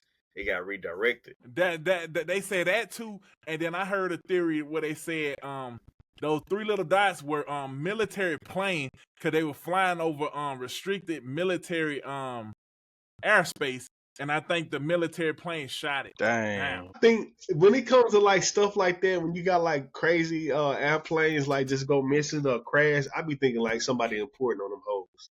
Somebody do you believe in the theory of extraterrestrials? And they circled the plane and probably warped. Well, I mean that's what I'm saying. I think like 20 people on that, right? I think that 200 that's what I'm people. saying. Like I think if 20 like of a defense team or some shit. Y'all heard that right? Hold on, say it again. Like it was like 20. I think like 20 of them like was a part of something. They had like defense schemes. It was some people that they was like, oh shit, now we gotta make these people disappear. What's a better way? An airplane. Yeah, and then shoot it down and get rid of the remains. That's what I heard. That's what I'm saying though. The video I seen, it didn't get shot down. That motherfucker disappeared. But where you think it went though? That's shit. I don't know. You gotta send that video in the chat, bro. I gotta watch that shit. Yeah, I don't know. I like conspiracy theories. I like shit like that. You heard of the Diego Garcia there? I'm gonna put it in the group message. It's supposed to be like about that too. It's supposed to be like on a like remote island, I think over the Indian Ocean. I can't remember which one, but it's like a site that we know about, but we do not know about it. It's like people that they wanted the people to disappear. Well, it's a conspiracy, of course. So they saying like because you know like the Boeings or 777 ain't supposed to be able to. It's supposed to be impossible to hijack. Right. But ain't nothing impossible. Right. You feel me? Impossible, right? So they say it because like if a black box not found, this plane not, you know what I'm saying? It's supposed to be more. The official story just don't make sense. You know what I'm saying? Not saying this story true, but the official story they giving out to us, it's just like how, it don't bro? Make sense. Like damn, this happened flying a plane in 2014, bro. We ain't talking about 1953. Right. 2014 is too much, man. Like they can, I think like they can, all the satellites and shit. Come on, man. Let me go see what's going on. It just don't make sense, bro. So like you see like you can't really see the plane. This is like the heat radar, and they made a video. Based off of how they thought it would look, and no shit gets shot down. These boys spook. I'm looking at it right now. Hold on. Oh dang, sheesh. Right. With 3 little things, flying. That bitch just vanished. That's what they say, bro. Bro. That shit went to another dimension, bro. That shit went to another. Hey, portal, but that's what they be trying. That shit accurate. That's what they be basically trying to say about the Bermuda Triangle, though. I think it's the like exact same. And you know they say it's one in Asia too. It's one just like the Bermuda Triangle in Asia. And it's like hundreds of ships that went missing, planes too. You know what I'm saying? Let me type and see what was the last thing missing over there in August of 2023. No way. And then type in I think it's Tiger some shit. Hold on. You know I'm finna go to my Chat GPT right now. Oh, Chat GPT know everything. Yeah, but my thing is like, I just feel like every time something like that happen, I just feel like, who is on these planes? You know what I'm saying? Like, like what's going on? Because I mean that plane. We talking about 2014. Like these niggas found the Titanic. Wow. You know what I'm saying? Yeah. That's a good point, right, bro. 2014, dog. Oh, that's it. It's called the Devil Sea, the Dragon's Triangle, also known as the Dragon's Triangle. That's the one in Asia. It says roughly spans a triangle between Japan, the Bonin Islands, and the Mariana Trench. Yeah, and like they say, Antarctica, like kind of like a place where, like, you can't go, right? You can't go. It's a guy recently. I think he went. I think he was like he went to go to all the continents, right? And they arrested his ass, didn't he? Because he went to Antarctica. It was like, damn, what are they hiding there? They said if he doing on self will, what's the big deal? But they was trying to say like he'll mess up like the economy there, blah blah blah. It's like, nah, cause they got these theories. Too. Yeah, they say, what I'm saying, pyramids over there on this wall. Like, damn, they got a whole community over there that they just hiding from us. You know what I'm saying? Even people that go to Antarctica, they go there on like permits or whatever. They don't live there permanently. Like they can go there for a while and they come back. Right. It's just like a lot of secrecy going on. They go to an isolated area and then they be there by themselves. And they only be doing that for research, but they won't let you fly over that motherfucker. Like, they will not let you fly over that. But why?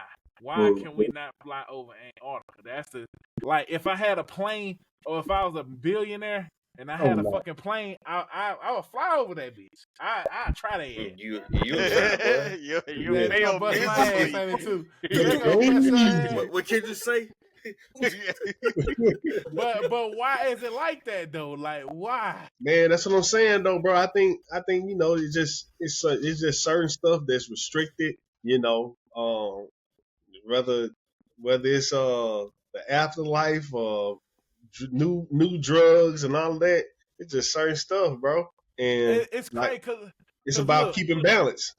And not even balance, but like just keeping shit from going through chaos. Right, because like it was a thing. Antarctica just became off red pill or blue pill. Right, since like World War II, it just became off limits because they have a theory to where Hitler escaped. He went down to Antarctica and then went to South America because you can go to South America. It's closest thing to Antarctica. So they got this theory that Hitler actually escaped and he went through Antarctica. They was building like a military base down there, and then he ended up his life in South America. Yeah. And so like it's like because they say like he committed suicide. What if that nigga like? Yeah. They ain't never show nobody of that nigga. You know what I'm saying? They ain't released no files on him and shit like that. So man, them niggas be dipping, bro. Them niggas, of course. And he was part of the regime.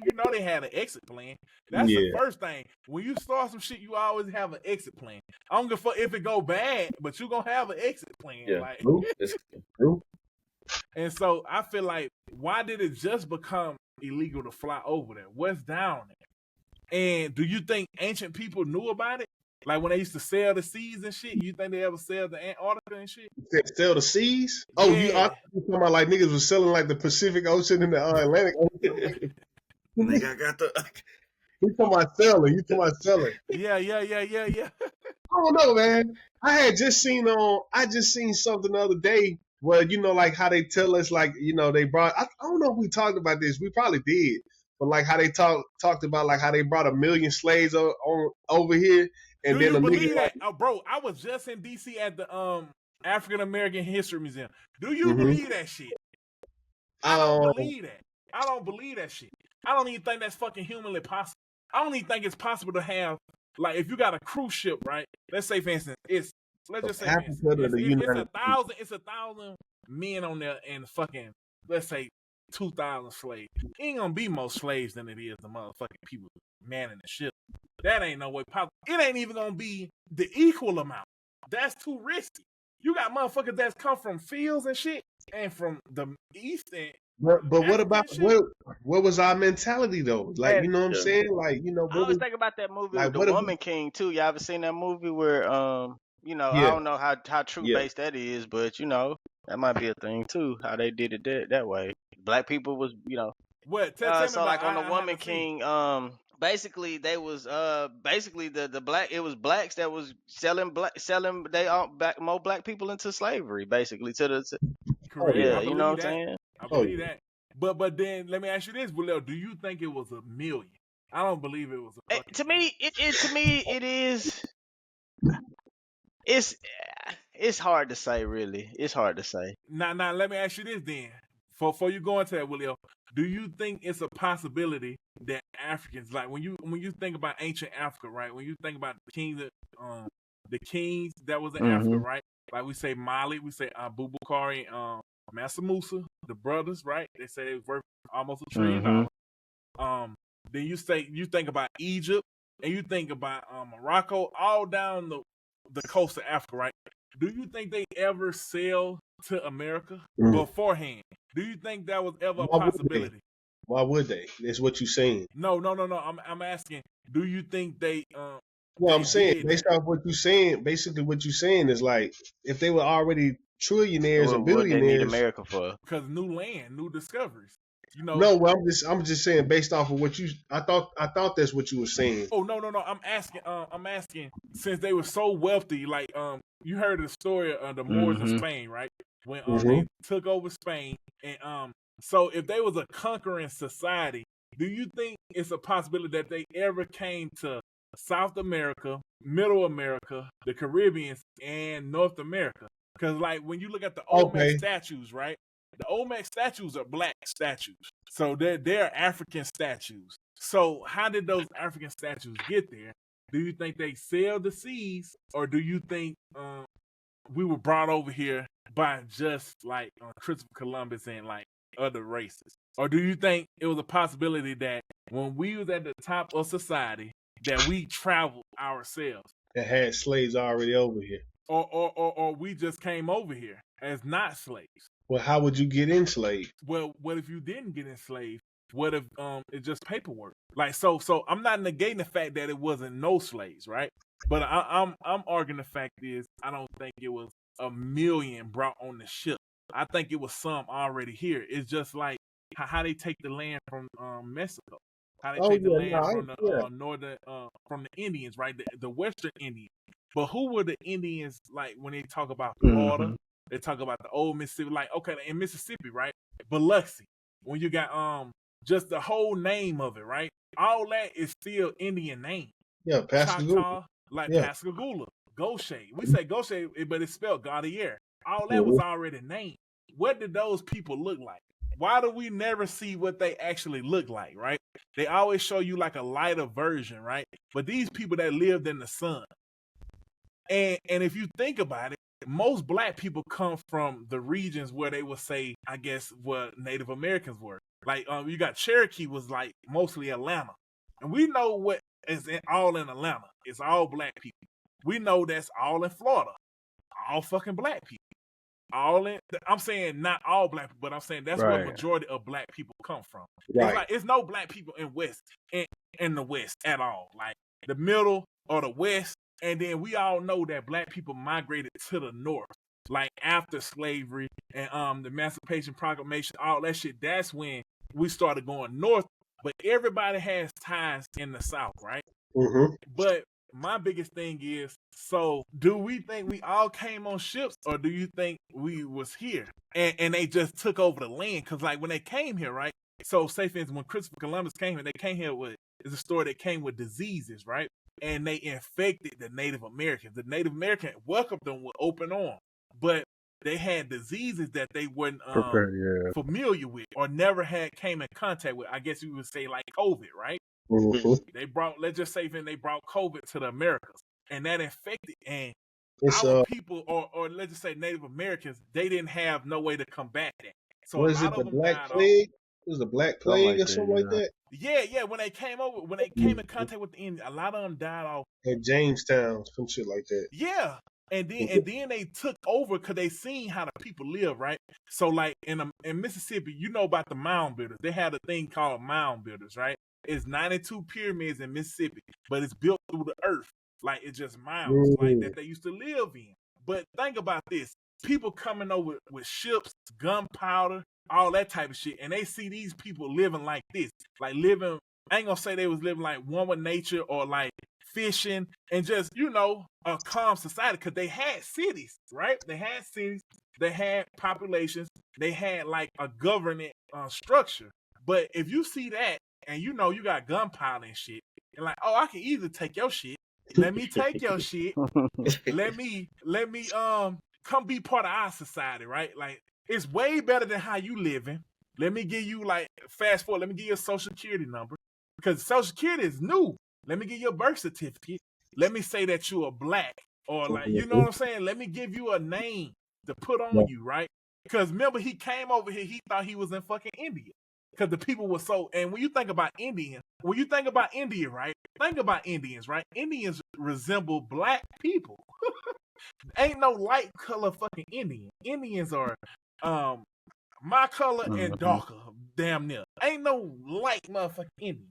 Indians are copper colored people. So you came over here and you seen that, but why when we see Indians today, they don't look nothing like fucking Indians. They look like, I guess, like Mexicans or like mixed with Caucasian. They don't look like Indians. They don't look like Middle Eastern or Asian. They look like fucking Caucasian. Or they look like Mexican mixed with Caucasian. But they never show you the other Indians that supposedly Christopher Columbus seen.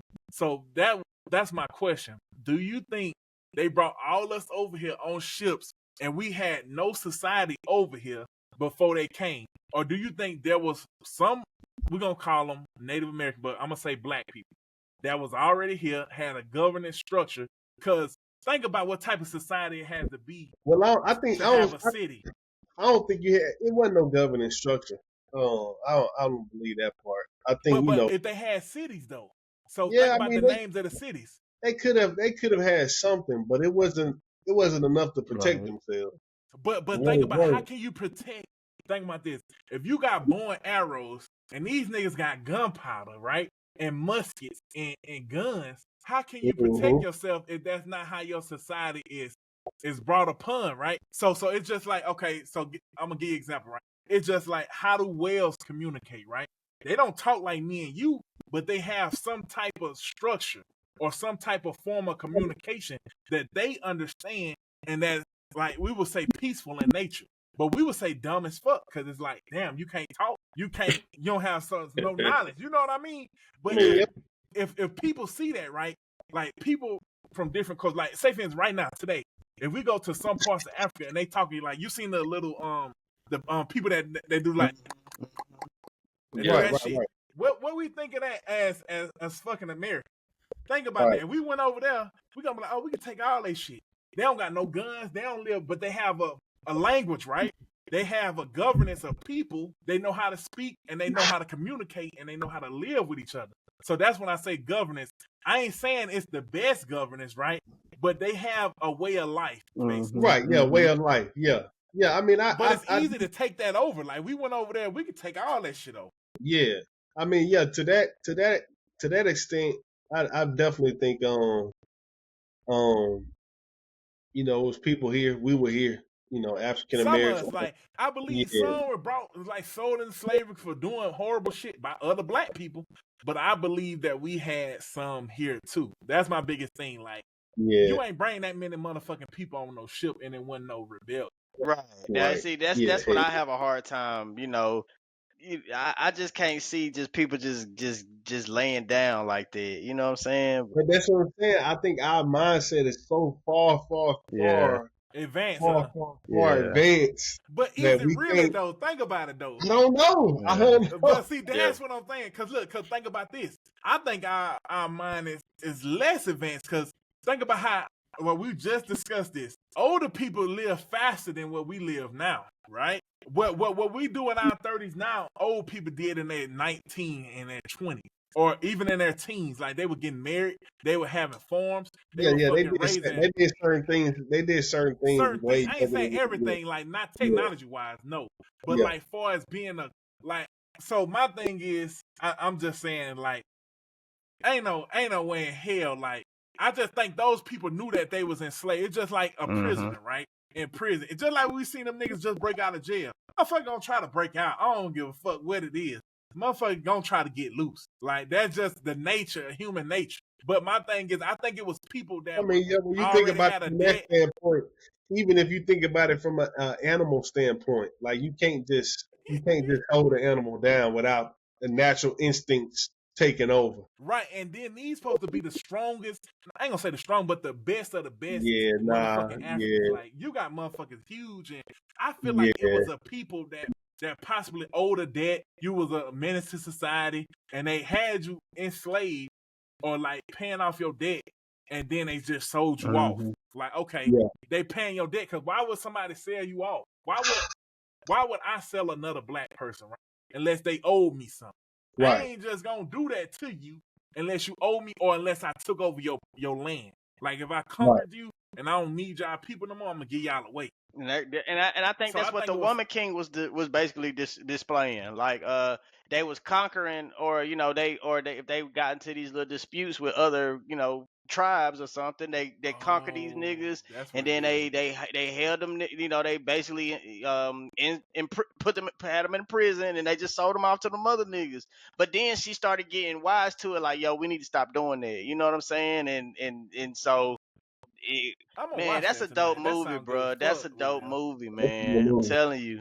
Heck yeah. But the Woman King, we should do movie reviews too. We should. Hey, and so that's my biggest thing. Like, I don't know, man. I don't think they brought all us over here. I think we was over here and they just made us part of their society. Like, hey, let me give you a name. Because still to this day, what the fuck is an African American? Right. And what the fuck is a black?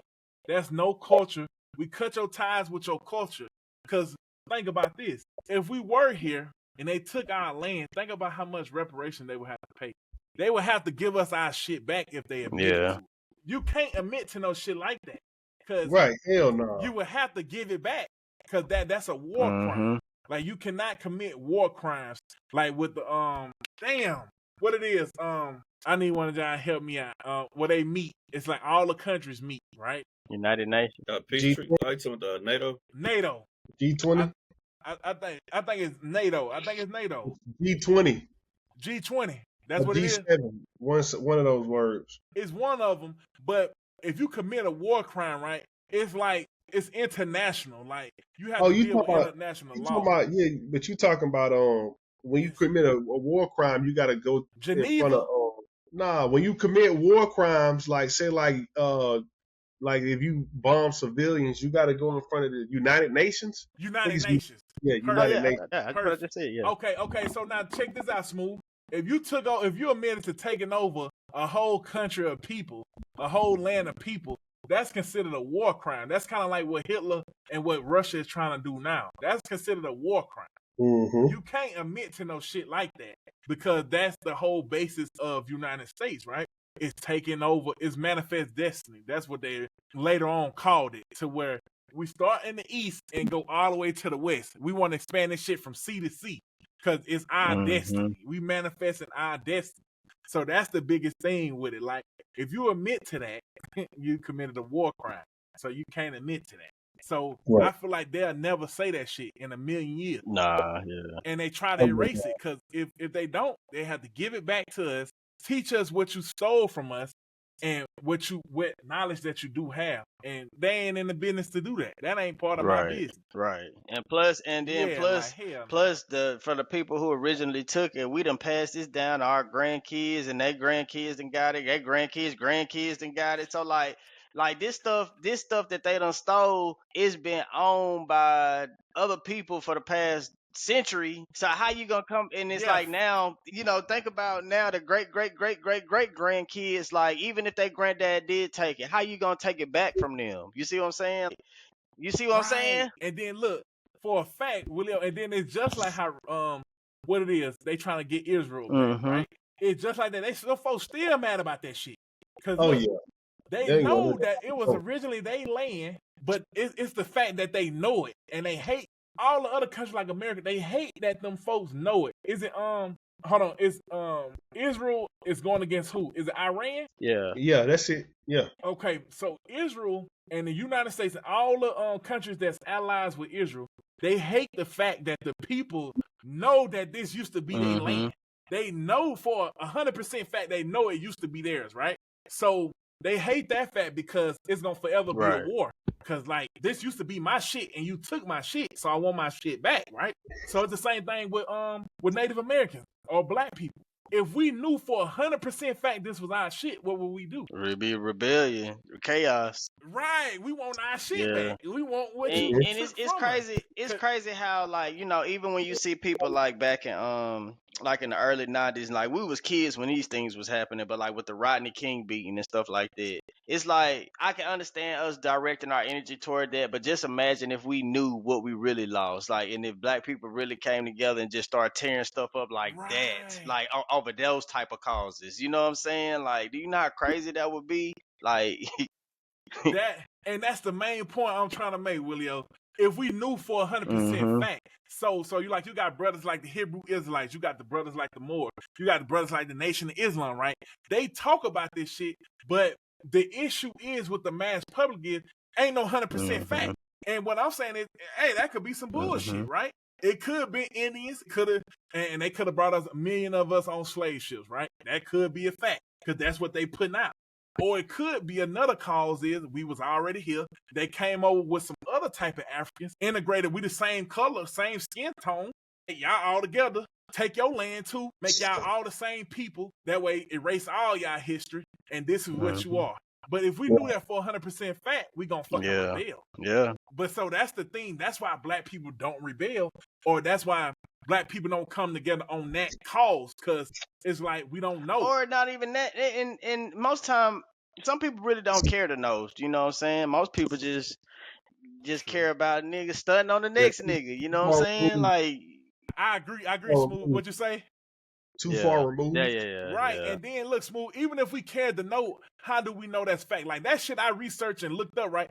But how do I know it's a fucking fact? If it ain't accredited by a college, a peer review paper, or approved by it still would take being accredited by a white person. And the only way we would know is if a white person told us. But even if one person told us, how do we know you were telling the truth when another white person said, no, that ain't true? And he can have a PhD, and motherfucker, the other person have a PhD. That's why everybody just, like I said, too far removed. Everybody just like, hey man, we gotta start Go on. Yeah. And we doing good so far for what we got. Now you're just in the cycle. I think black people, it'll have to be a hard reset. It'll have to be a hard reset where we able to climb up out of that hole. But I think, like I said, it still goes back to community. You can't worry about changing the fate of black people. You gotta change what you can change around you, right? Yeah, and I think we doing good, Smooth, because like think about it, right? And my biggest thing is they want to save all the black people. You can't save. You can only save 5 to 15%, right? Of what we do, like personal. Like say when we meet 100 people, we can only change maybe like 5 to 15 people, right? Yeah, one. Yeah. Right. And look, that one adds up, and that's great. That's fucking great. Sure. Like changing one person's life. And so I think we're doing pretty good. Like, and I think it's coming back around, like you say, we're getting more knowledgeable, we're getting better, like say for instance, like even like in California, right? You don't see all that gang banging shit no more. Like all that killing shit. Like it's just getting a better time. Like people streaming, they getting better sources of Yeah, income. but the system, but that's what I'm saying though. Like the system is trying to reset. It's trying to kick us back out. You know what I'm saying? Explain like that. Well, I'm just saying, like, just from from an economic standpoint, with inflation, you know what I'm saying? With inflation, with interest rates, with all the new tariffs, with, the wars, like black people, we seen success. We seen success. And then all of a sudden, like that little window that we had starts shutting, you know what I'm saying? And so like, you gotta really be on your P's and Q's to like, make sure like, you don't get wiped out, because they, even like with Medicaid, they're trying to take away Medicaid, they're trying to take away Social Security, so like, and, the minority can be affected by that. So like you heavily really gotta affected too. Yeah, you gotta really pay attention. I always say you gotta follow the money, you know what I'm saying? You gotta follow that right. where it's going, because the money going somewhere, So but yeah, like that what we are trying to do, they trying to take that shit back out. And I don't think it's racist. It's like, nah, everybody can't have money. Right. Yeah. And another big thing is they trying to get rid of birthright, right? Yeah. That shit crazy to me, like, cause that's what it was built off of. That's what America is built off of. If that's the case, all of them have to go back to where they went to. But they ain't gonna do that now, cause it's like you say, too far removed. But birthright is what America is built off of. If you born here, you're American, right? Yeah, I mean, look at ICE. That's another. They doing a lot. They doing a lot. Hell yeah. Like what you see said. But look, so then, okay, my last question, and this gonna go back to a question that you brought up. I think this was on maybe like a podcast, the first one. The question is, how do black people become or overcome oppression? That's the word. How do we overcome oppression, right? That's what we had that on the podcast. I think maybe first 1 through 5. But how do we overcome oppression when every time we see the light or every time the door opens, and then it cracks? Right. I mean, then it started to shut. Then it started to shut. It started to dwindle. That little Oh, I see it. I mean, you gotta sneak in through the back door. But see, everybody can't sneak through the back door. Oh no, Pac say I'm picking the lock, coming through the door, blasting. Yeah, yeah. I mean, that's the only answer. That's the only answer. But then if we had to sneak through the back door, that means we'll never become oppressed because there's only a few of us that can go through the back door. Well, I mean, I think, like I said earlier, like I don't like the idea of black people having a utopia. I don't think that's bro. We talking about we 300-400 years behind. You know what I'm saying? Like I said, you're gonna have to have a hard reset. A nuclear bomb gonna have to start this bitch over. You know what I'm saying? But look, smooth. But think about it. When they discovered America, that was their reset, right? Because like for the Europeans though, because the thing is, right? They even say, where we gonna find it at? Where we gonna find it? We would have to go to another country. We would have to go to like Haiti. We have to go to like some country. But the world is too advanced. It's too centralized. Okay, interlock. Yep. Yeah. Too centralized. Everything is everything. You know what I'm saying? So like, now it is. Hey, right. them niggas be like, what them niggas? Them niggas went to Haiti. Oh, we coming to shut that shit down. You know what? No. I think that's the whole thought process behind cryptocurrency, right? Yeah, right. They're trying to decentralize everything. But okay, but then there has to be a way.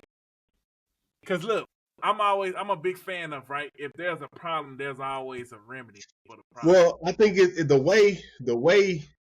way is the slow grind. But see, black people have to. I hope I don't get censored. But like black people have to see it the way the Chinese see it. Like you got to play the long game.